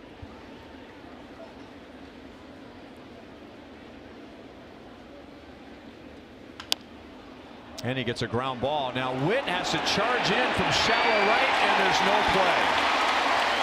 So beaten by the shift, not because of how many infielders the Royals had on the right side, but how deep Merrifield was with the left hand hitting Greg Bird, and he drives in Stanton to make it 5-0.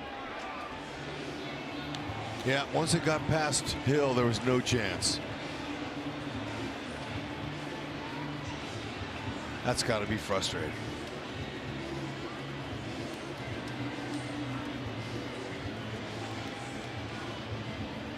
And Yost is back out, and Jason Adam will be a Chevy call to the bullpen.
Now the two men out there are the responsibility of Tim Hill as Jason Adam takes over.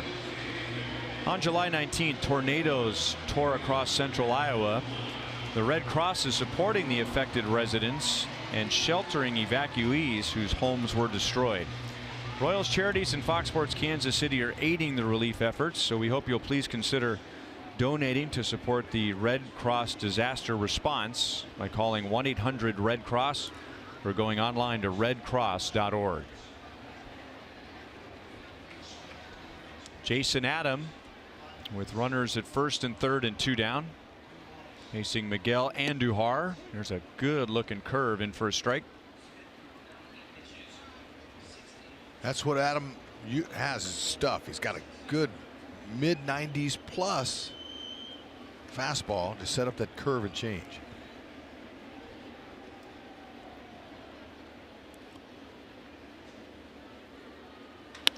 There's the fastball hit off the end of the bat, and Herrera is there to end the inning. The Yankees get two more at the end of 5. It is 5-0 New York.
Brought to you by Ram. Come in now to the Rams summer clearance event and get a great deal today. The Yankees have a 5-0 lead as the Royals come up in the 6th inning. Top of the order for our Sonic Slam inning. Our contestant is John Conrick from Excelsior Springs. If the Royals hit a home run out of the park, John wins $300. 25 grand for a grand slam, courtesy of Sonic and the Royals. Herrera is 0 for 2, followed by Mondesi and Perez. So far, Jay Happ looks pretty good in pinstripes. He has allowed 1 hit in 5 innings.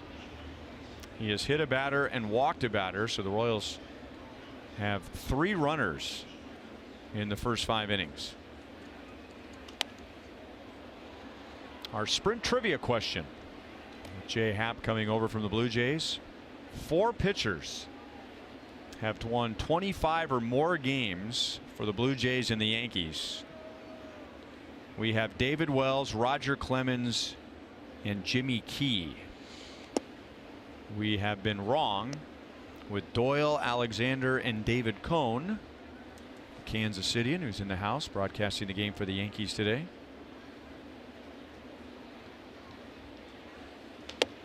And we got an excellent clue during the break.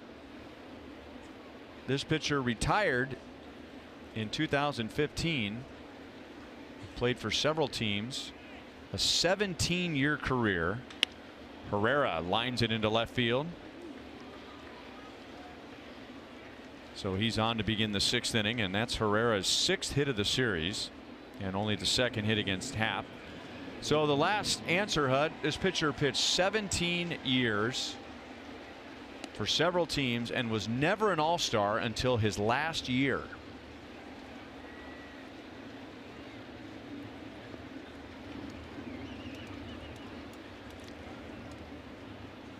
I don't know. It's going to be one of those when we get the answer, we're going to go, oh, wow. We may not even, I don't know.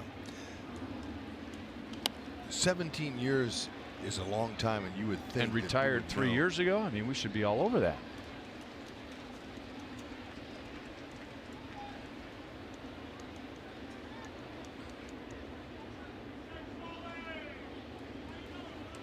We got the first 3 with no problem. We got the first 3 in about 15 seconds. Cut off by Gregorius to the bag and over to first for a double play.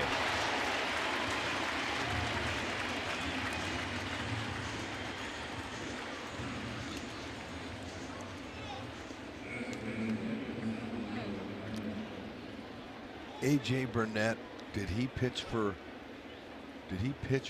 both of those teams? That's who it is. It's got to be who it is. That's the biggest name I can think of. A.J. Burnett. Nice work, Rex Hudler. All right. Ooh. Hey, hands helped, guys. Thanks. Ding, ding, ding, ding. Now, A.J. Burnett and Jay Happ have something in common. Both had career turnarounds after some time in Pittsburgh with Ray Sears, who's become the modern day Dave Duncan, the pitcher whisperer. 1 ball, 2 strikes. Francisco Liriano, Edinson Volquez, Ivan Nova, Mark Melanson. Pitchers with big arms that were erratic, never really put it together. 1 ball, 2 strikes. That's just to name a few who seemed to have a better grasp of pitching and had better results after spending some time in Pittsburgh. 3-2 on Salvi.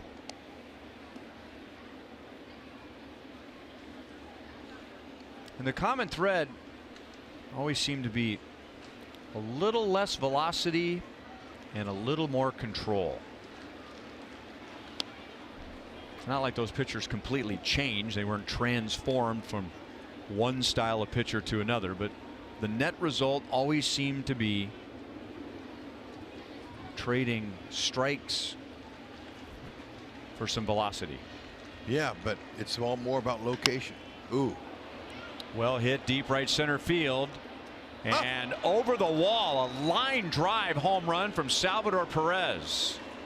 And that's 4 home runs in his last 6 games.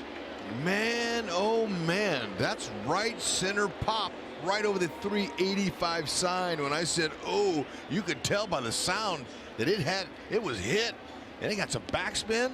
That's a beautiful stroke, Salvi. Oh, that's down in the zone at 92. He is keeping his hands inside of the baseball. Nicest looking homer of the year. I thought game 1 was nice when he pulled it to left center, but that oppage right there, that's going to keep him locked in. And John Conrick from Excelsior Springs has just won $300. All right, John. Let it go, Salvi. Way to make it happen. Beautiful stroke.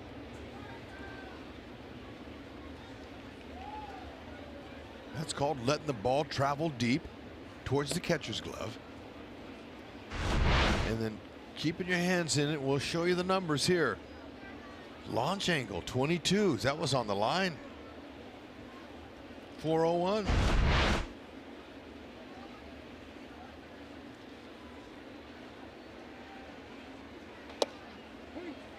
1-2 on Witt.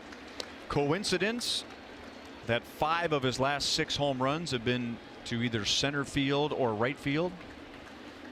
He's locking in, and I think another reason is his good buddy and world champion friend Mike Moustakas is gone, and he's saying, "I'll jump on, fellas. I'm going to carry the load." But he's made up his mind after the break that he's going to start using the opposite field more so he can open up his RBI total and forget about the long ball. But it's happening. It comes naturally. Torres over to first in time to get Witt. He's 0 for 3 today. Salvador Perez hits another home run, and the Royals are on the board.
Jose Altuve has been bothered by a sore right knee for most of this year, and he was placed on the disabled list today for the first time in his 8-year career.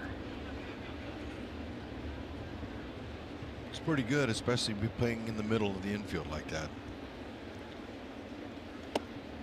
Go that many years with and as active as a player as he is. The Astros have a 5-game lead in the West, so that Gives him some breathing room to allow Altuve's knee to calm down.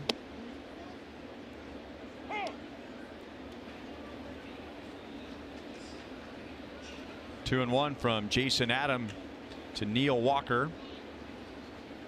Jason got the last out of the 5th inning, coming on for Tim Hill. And now Walker's hit on the knee with a breaking ball.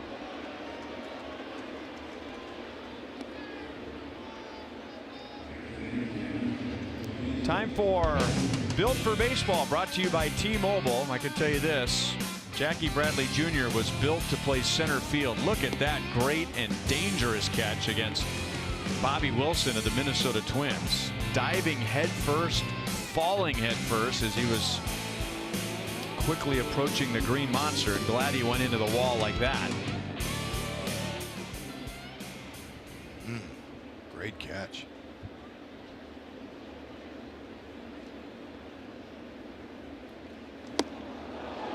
Breaking ball is high and inside.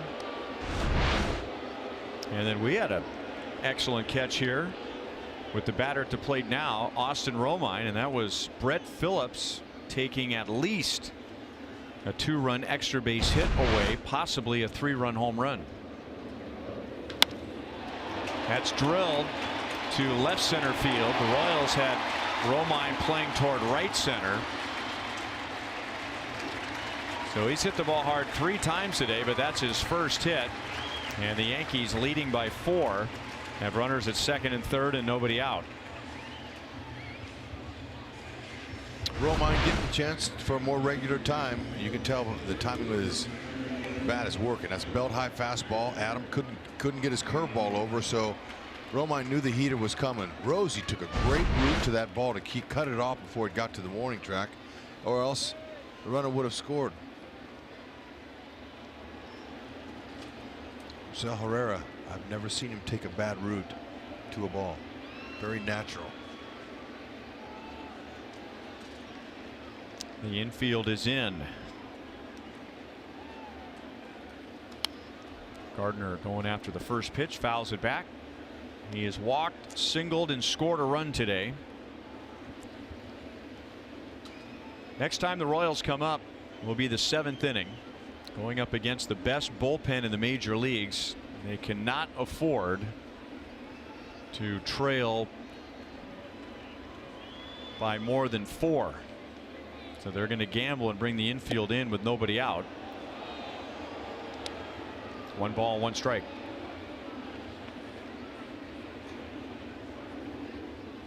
Chad Green throws in the Yankee bullpen. Yeah, you know, this game is still manageable by the Royals. I mean, they're technically still in it. I mean, a lot can happen here, but I like how Ned's bringing them in like that, hoping that Gardner can't hit a ball on the ground. Adam having a hard time with his command here, so has the Yankee hitters flailing and bailing out of the box.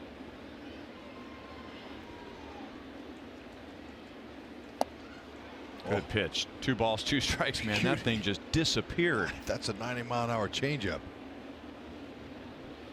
Good stuff. Power change. Man, I'll say that's a Kelvin Herrera power change.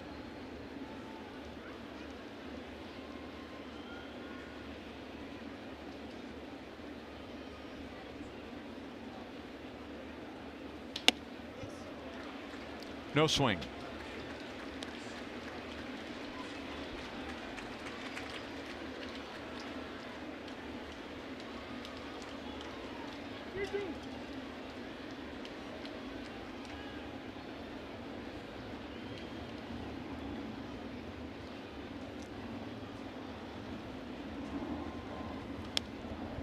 Still 3-2.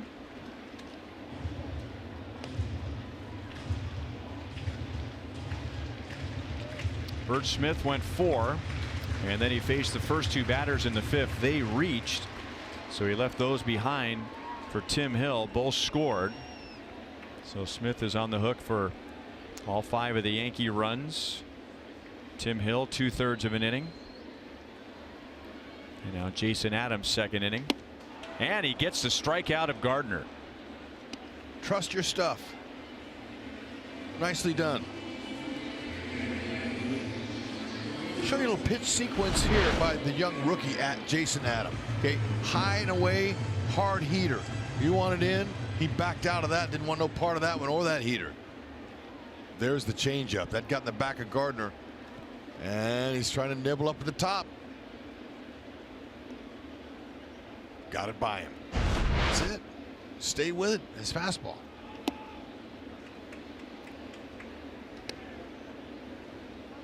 Did you just see how Stanton flinched and backed off because he was watching Adam pitching inside to these guys? A little bit nervous. Belted to center field, playable for Herrera, but plenty deep for Walker. Both runners will tag in advance. Stanton gives the Yankees a 6-1 lead. So the hit batter to lead off the inning turns into a run.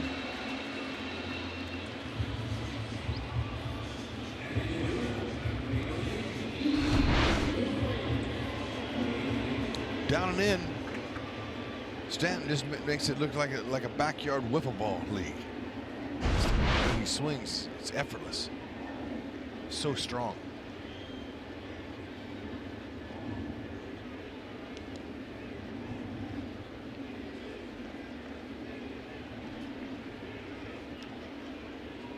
Romine's at third. This is Didi Gregorius.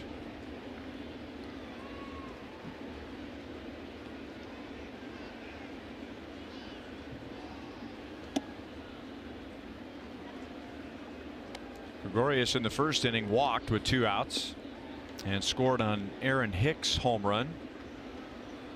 Otherwise, he is struck out and grounded out to third.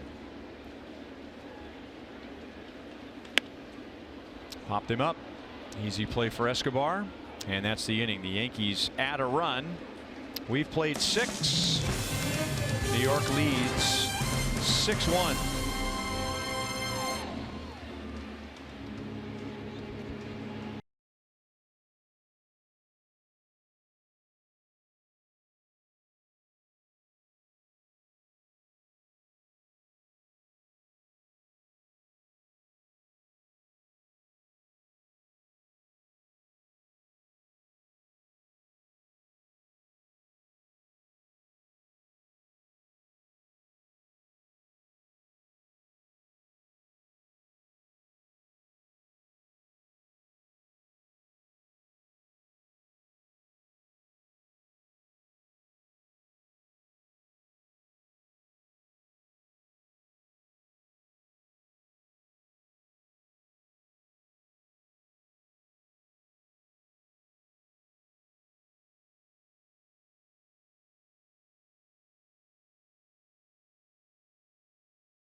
And Jay Happ had a successful Yankee debut. The Pizza Ranch for the win pitching line gives up 1 run, 3 hits in 6 innings. He gave up only 1 hit in the first 5 innings, and then Herrera and Perez had hits in the 6th. Salvi's hit was a home run. So right now that trade looks pretty good for the Yankees, adding to an already strong pitching staff. Bert Smith gave up 5 runs in 4+ innings. Yankees team ERA was already 3rd in the American League before the game started. And now into the bullpen and Chad Green in a 5-run game to pitch to Dozier, Gordon, and Escobar. Heads up, a lot of fastballs coming. Look at that ERA, sparkling, 2.61. Anything under 3 nowadays is good.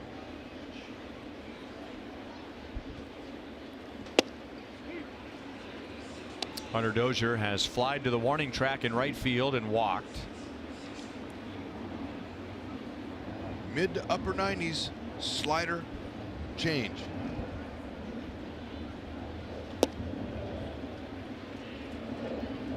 He did not go around.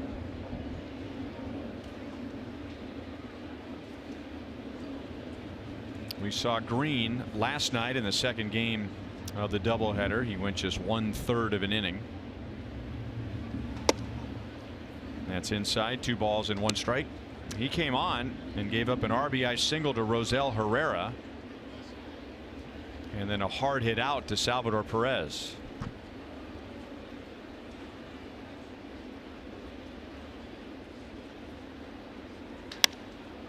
In the air to right field, deep.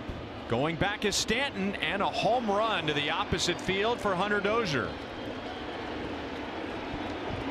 Well, he just missed a home run to right in the second, and this time he got it more on the barrel of the bat. Thank you very much. The run still counts. It is now 6-2. Wow, nice to see Hunter Dozier go to the opposite field in the house that Jeter built. 96 at the bottom of the zone, and both home runs now by Royals have come on good pitches that are down in the zone, hard fastballs.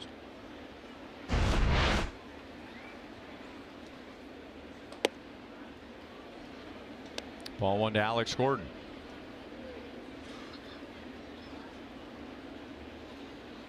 Well, this is a baseball game. It is not home run derby. But I will point out, when you worry about the Yankees hitting home runs when you come to this ballpark, the Royals have out-homered the Yankees in this series, 6-5.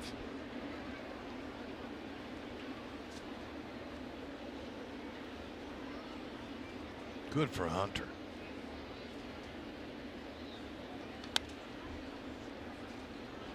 Alex has flied out to left field twice today.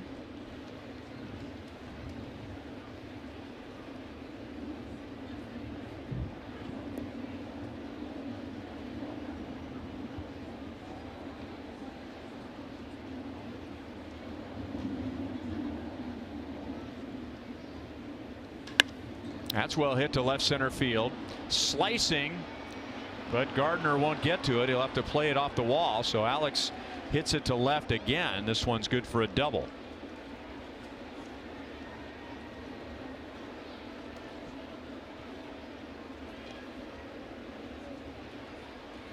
And now he has 502 career extra base hits.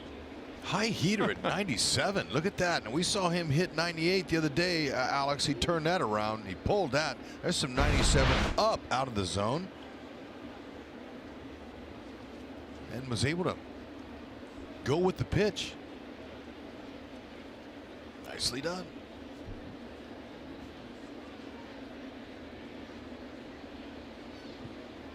It's hard to hit 95 plus above the belt. To stay on top of it, have that ability.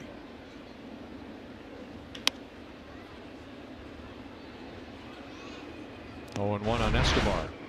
Hunter Dozier, let's give you a little stat cast on, on his 370. See, that's all you got to do. That's not out of most ballparks.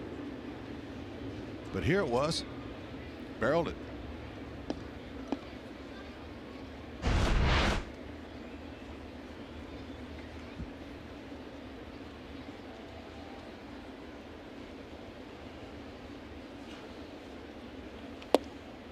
Dozier's hitting just over 200, and prior to the game, Ned Yost was asked for an evaluation of Hunter Dozier, and one thing that Ned brought up is that he sees a hitter that is perhaps thinking too much when he's at the plate.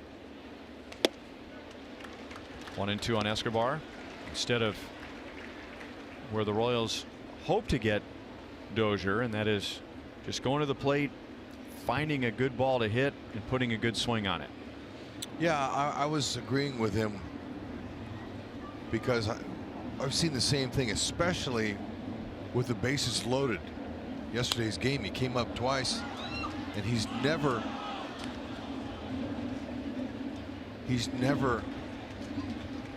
got a hit with the bases loaded before, and you could tell he was locked up.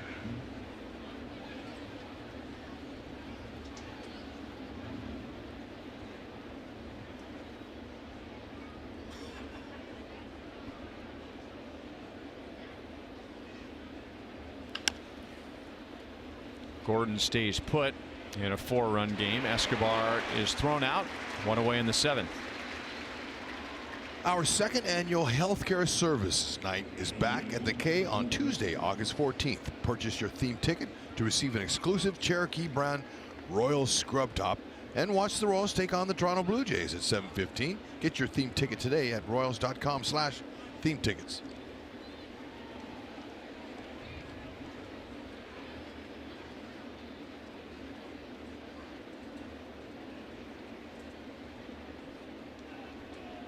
Brett Phillips in his first game as a Royal has been hit by a pitch, and he is grounded out, and he's made an outstanding play in right field.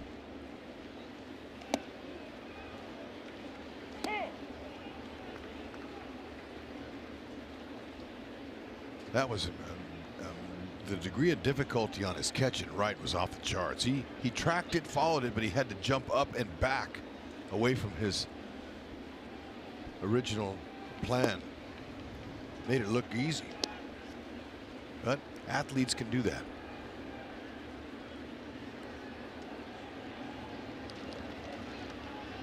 Phillips twice has been an organization's minor league player of the year.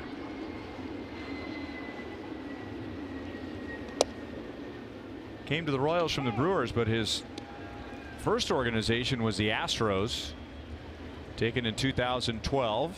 He was on his way to North Carolina State, but decided to sign with Houston, and 2 years after that he was the Astros minor league player of the year.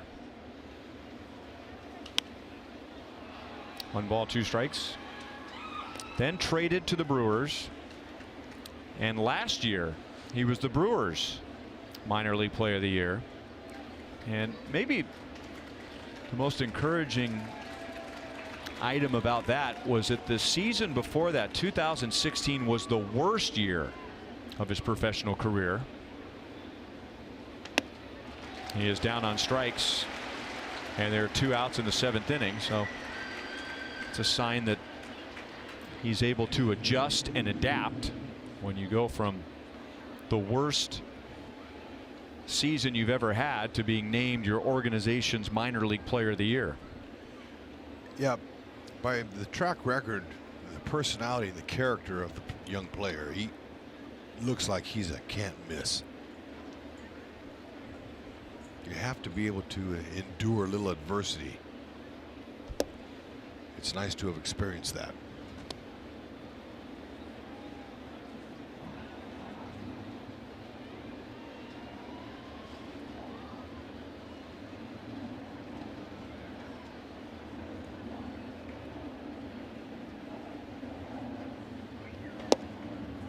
Over the outside edge, 1-1 on Drew Butera. He is 0 for 2. You know, because when you get to the majors, you're going to get some humble pie. You're going to go through some adversity up here if you stay a long time. You stay long enough.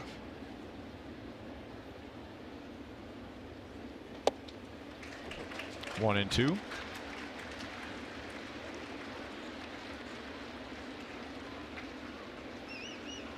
For a lot of players, they're so talented and so gifted, they don't go through very much of that in the minor leagues. You're right. It'd be nice if you experience it in high school or college or in the minor leagues. You know, there's a lot of truth to that. They rush them up nowadays. They get them up here, and they're developing more young players at the big league level than we've ever seen before. And they're used to being patted on the back. Hey, good job, way to go. Okay, wow, this is easy. Oh, you're 0 for your last 20. That's okay. You'll be in the lineup again tomorrow. That's right.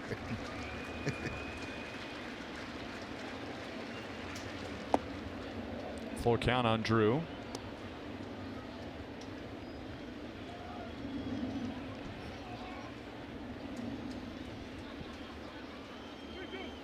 But the one thing that has to be a guaranteed if you're going to be a successful big league player, your hustle. You have to hustle and play the game right.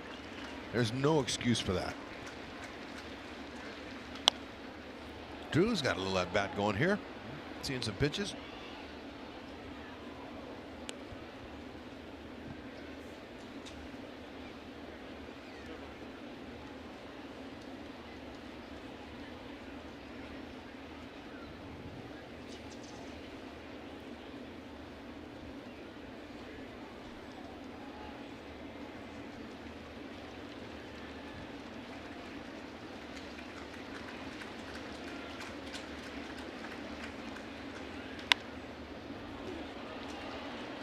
Shallow right.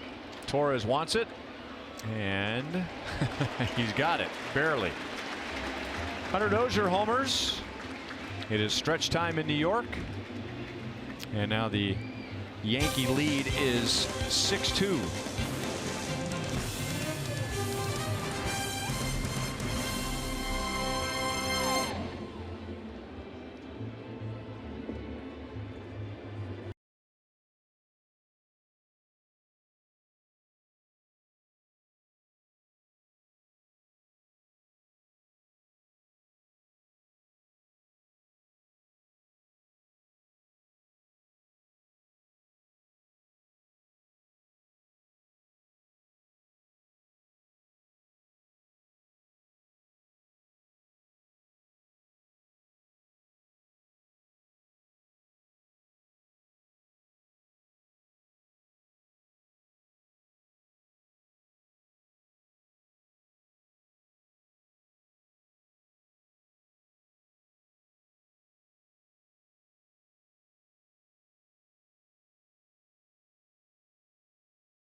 By Ford, going further so you can.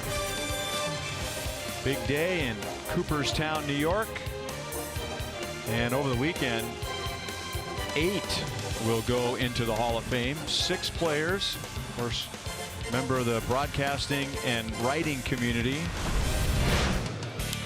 and a player that HUD got to see a lot of when he was broadcasting for the Angels. Vladimir Guerrero, Trevor Hoffman, who for a short time was the all-time saves leader, Chipper Jones, Jim Thome, voted in traditionally, and then Jack Morris and Alan Trammell by a special committee. That's right. Top 5 of all-time classes were in today. Nice to see it. Those guys, a lot of them I played against. It was fun. Vladimir Guerrero broadcasted his MVP season when he was with the Angels. From his nose to his toes, that's how Vladdy goes. East and West, he's the best because of the way he could hit. He could hit balls out of the park over his head or on the toe tops, outside, inside. It was amazing to watch him. Brandon Maurer will get the bottom of the 7th inning. Bob Costas wins the Ford Frick Award, which Denny Matthews won back in 2007. And what's unique about Bob Costas is he becomes the first member of the broadcasters wing who never broadcast for a local team.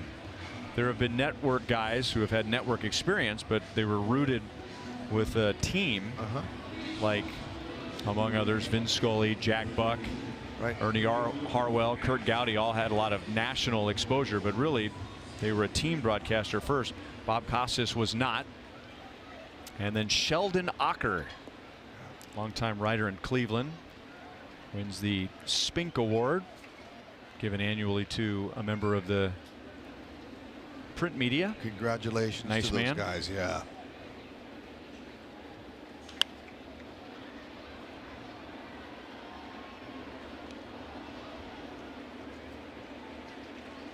Aaron Hicks, a home run, a double, and a walk today.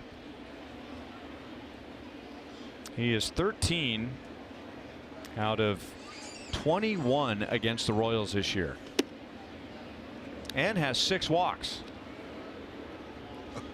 Oh, yeah. By the way, that's impressive. You're up there not just hacking, you're being selective.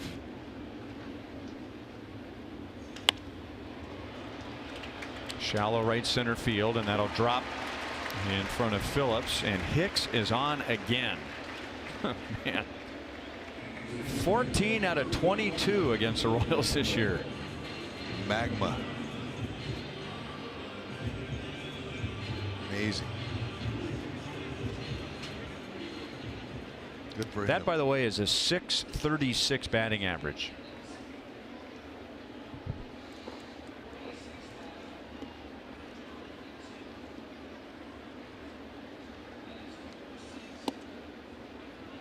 Slider for a strike to Gleyber Torres. Bauer, mid to upper 90s fastball. Slider change.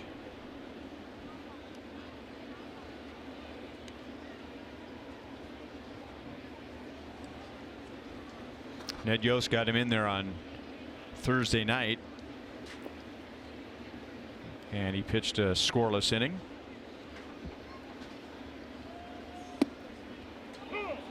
And down goes Torres on 3 straight pitches. So trying to help him build his confidence up in some non-high leverage games. Hey, Royals fans, if you can't catch a game on TV, you can stream games live on your mobile device. Download the Fox Sports Go app, log in, and stream the Royals. Is there such thing as a low leverage situation?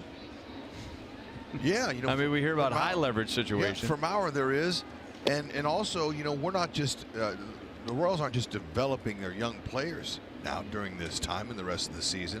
They're developing some veterans too, and he's one of them.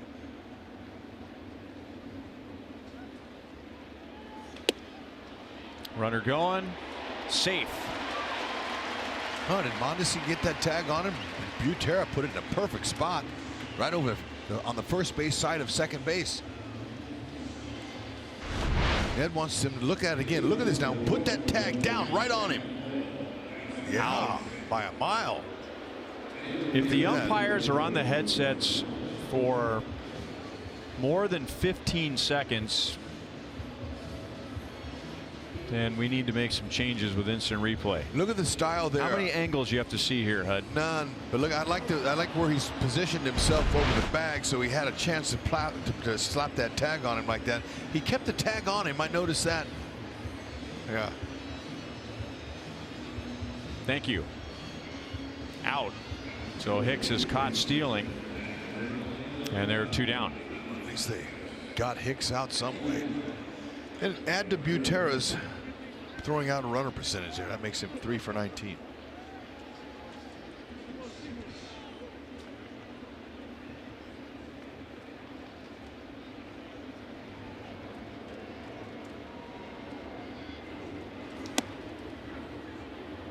.98 miles an hour. There's a talent there, so they're just going to work with him a little bit, put him in the low leverage situations, and hope that he can find himself and gain some confidence.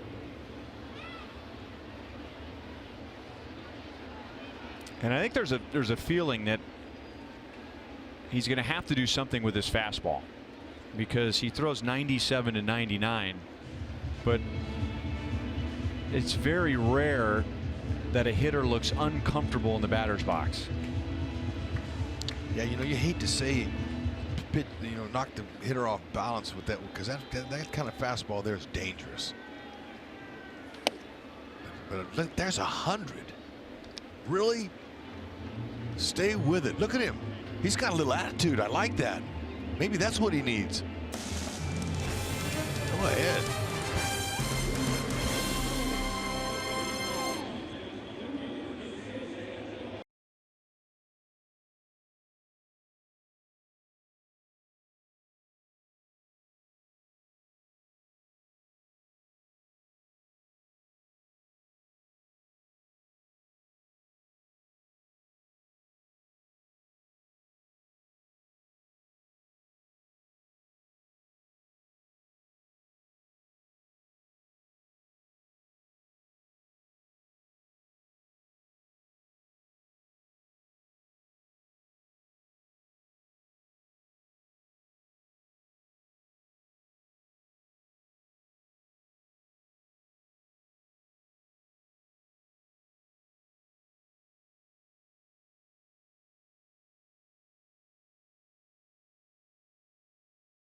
And then a 3-game series with the White Sox on Tuesday. Danny Duffy and James Shields. Shields was very influential in Danny Duffy's big league career. And then Junis and Covey on Wednesday, Keller and Lopez on Thursday, and then on to Minnesota. 10 games in 11 days. David Robertson will pitch the 8th inning with a 4-run lead. And the Royals got a big home run against Robertson in the first game of the doubleheader yesterday. That was a 3-run home run by Brian Goodwin after the Yankees had gotten back into the game. The Royals had an early 6-0 lead. The Yankees made it 6-5. Goodwin hit that big home run for some more breathing room in the 8th. And then the Royals added another run in the 9th. Yeah, and that was just the 4th home run that Robertson has given up. And there's another one. Could it be? It is home run number 1 for Rosell Herrera. And Yankee fans throw that ball back onto the field, and the Royals want it. So the ball boy is about to put it in a bucket with a bunch of other baseballs. And so it may be a mystery as to which one is Herrera's first home run ball. He just reached in and pulled it out. The umpire, or Mitch. Yeah, they got it. Rosie, nice stroke. Congratulations. You got a home run page. Hip, hip, Herrera. You see Mitch Meyer? He yelled at that ball boy down there. That ball boy, he locked up and said, hey, look, all right, I'll give it to you. Sorry. You didn't have to yell at me. That's a valuable piece of property. Mitch knows. There it is.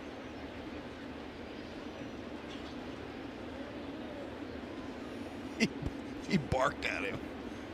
The way the kid stood up looked like he was getting yelled at by his father. I had a feeling Rosie was going to hit a home run in this series. He's had a really nice series. Mondesi is out on strikes. Okay. So he was taking the lid off the bucket, and then he could hear Mitch yelling at him. The Royals dugout was going crazy as soon as that ball went over the wall, wanting to make sure that Rosie had that for a lifelong souvenir. Oh, man. He'll never forget it. Congratulations.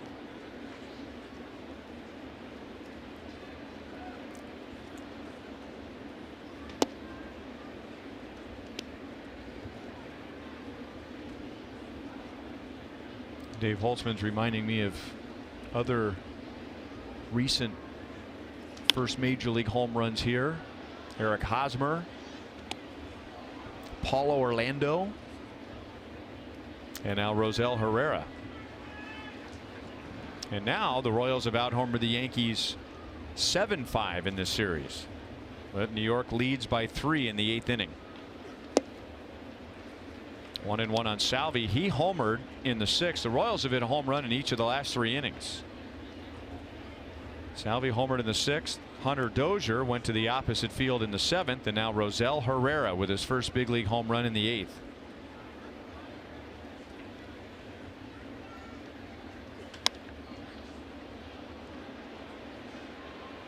One and two.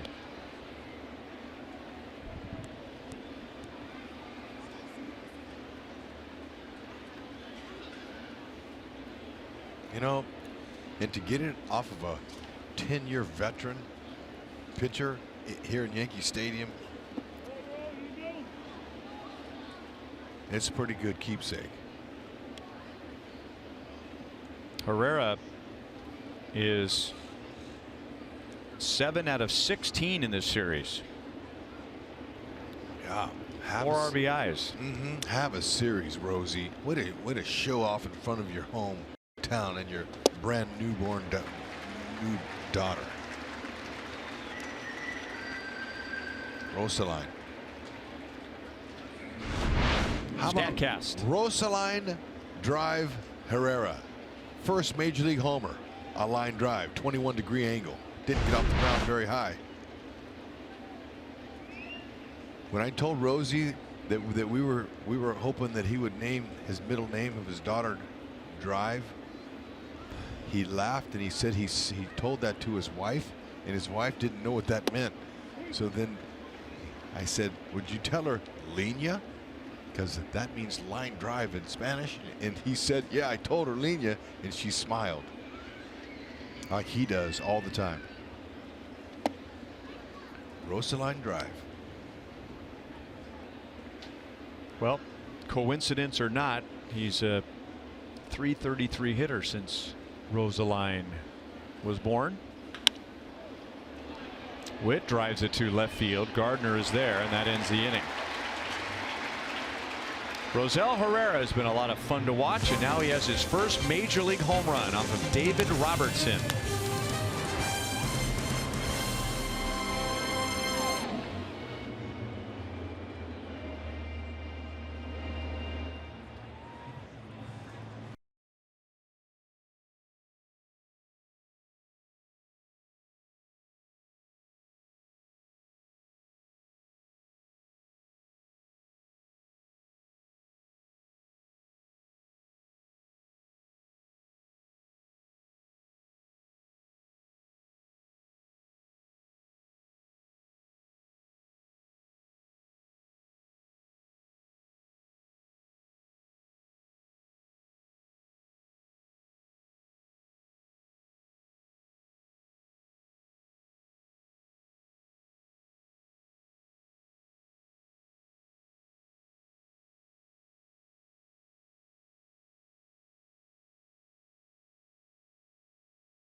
Yankee onesie.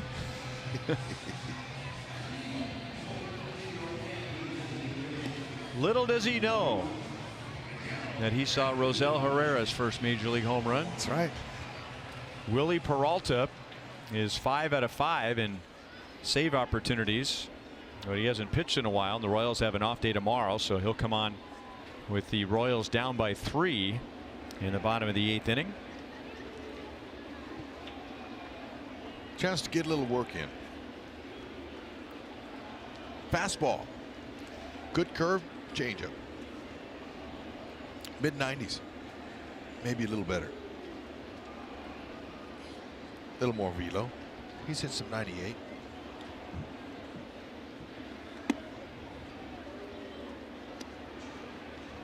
.98 to Miguel Andujar, who is 1 for 3 with an RBI.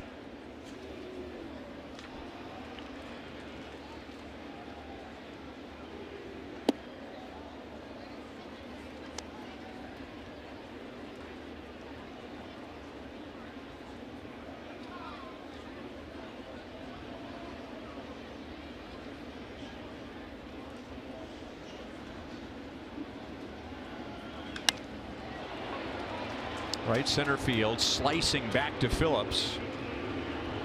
One down in the bottom of the 8th. Fans, bring your four-legged Royals fan to the game with you on Friday, August 15th, with a special Bark at the Park themed ticket. Purchase your tickets at royals.com/theme tickets in order to receive a Royals branded bandana. Don't miss it.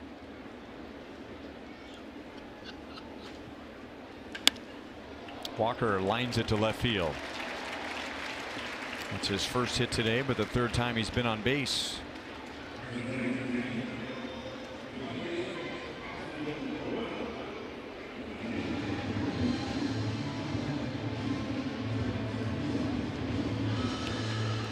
So he has not pitched since Tuesday. So you go into the off day tomorrow, and then the next game is Tuesday in Chicago. And Dios wants to avoid Peralta going a full week without throwing a pitch in a game. Yeah, no, he's got to get him in there. And you know, when you say work, you don't really admit, that sounds like he's just going in to get some work. Really, these guys compete. They're in there. I learned that. There's no such thing as I'm gonna go get some work. I'm gonna go in and I'm gonna pitch. And I'm gonna be aggressive. I'm gonna pound the strike zone. I'm gonna beat my competitor. Work is just another way of saying you're coming into the game in a role different from your normal role. Okay, that's right. Yeah, I like how you put that. Chopped to short, and the Royals turn a double play. So Peralta's work includes facing just 3 batters in the bottom of the 8th. Dozier, Gordon, and Escobar coming up in the 9th.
Live with Joel and Monty.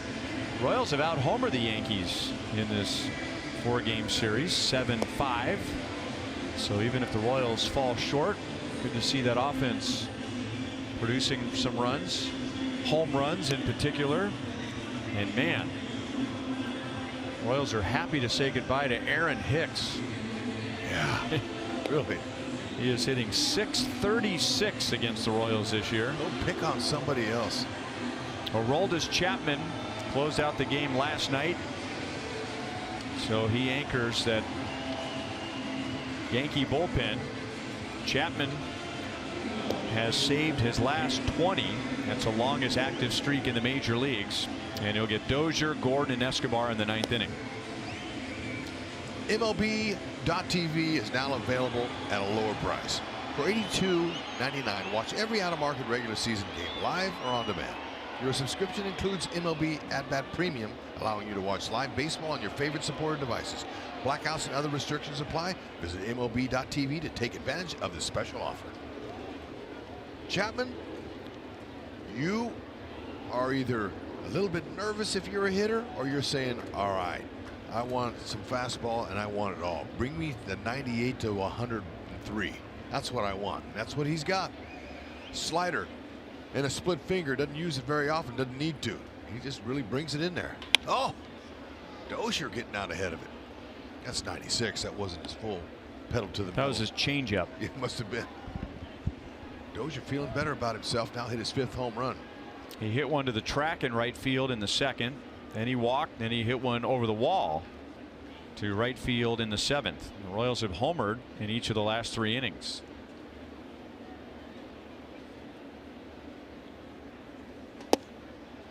Pitch like that ended the game last night. Royals down by 1. Got a leadoff base hit from Mondesi with 2 outs, a walk to Butera, and then a backdoor slider struck out Merrifield to end the game and give the Yankees a 5-4 win. 2-1.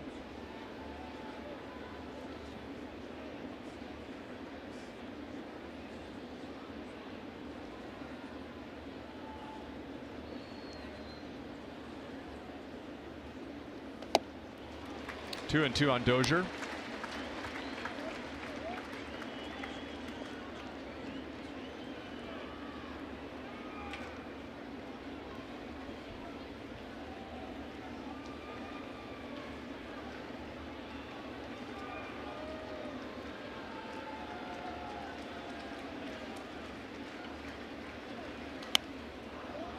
Still 2 and 2. Boston has defeated Minnesota, so the Yankees are hoping to remain 5.5 back. And the Red Sox are 41 games above 500. 74 and 33. They shut out Minnesota today. Here's the backdoor slider. 1 out in the 9th inning. Today's copyrighted telecast is presented by authority of the Kansas City Royals and may not be reproduced or retransmitted in any form. And the accounts and descriptions of this game may not be disseminated without the express written consent of the Kansas City Royals Baseball Club.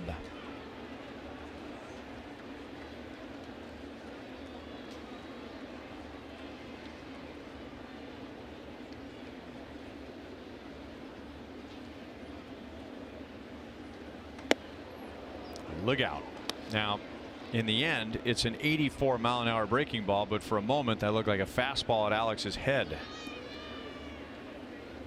Yankees have the best ERA from their bullpen, lowest opponent's batting average, most strikeouts, but the bullpen ERA against the Royals in this series is 6.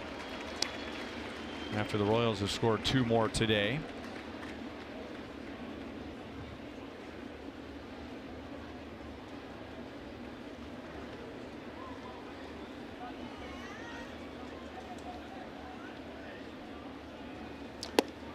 You know, there's a lot of positives that the Royals could pull out of this series right here. First of all, the biggest for a young team is the experience of playing in the East, in the heat, New York.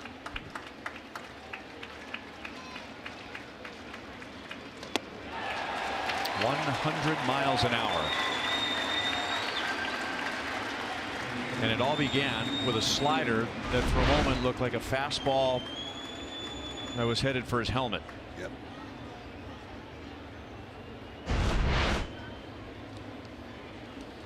Yankees trying to move to 30 games above 500, which would tie their high water mark.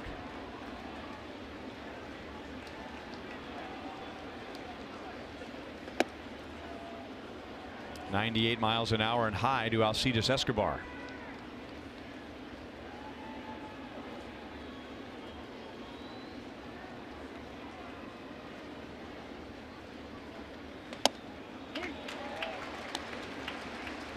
One and one.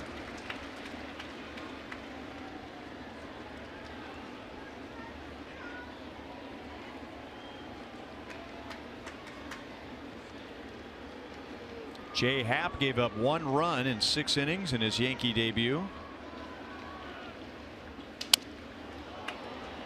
Broken bat, 1 ball, 2 strikes. And he didn't give up that run until Salvador Perez home run in the 6th inning. Chad Green gave up a home run to Dozier in the 7th. David Robertson gave up a home run to Herrera in the 8th. And now 2 down and 2 strikes with Chapman on the mound in front of 46,192, a sellout at Yankee Stadium.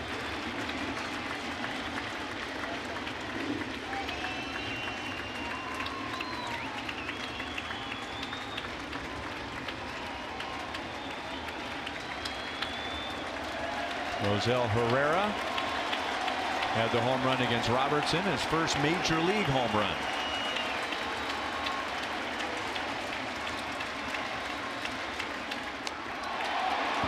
Just got a piece of it.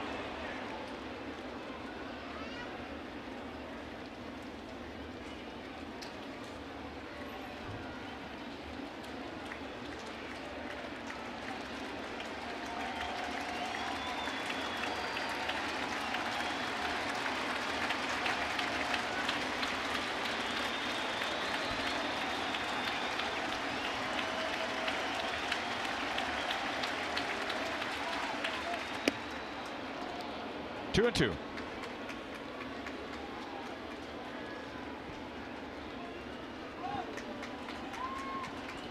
Both teams have an off day tomorrow.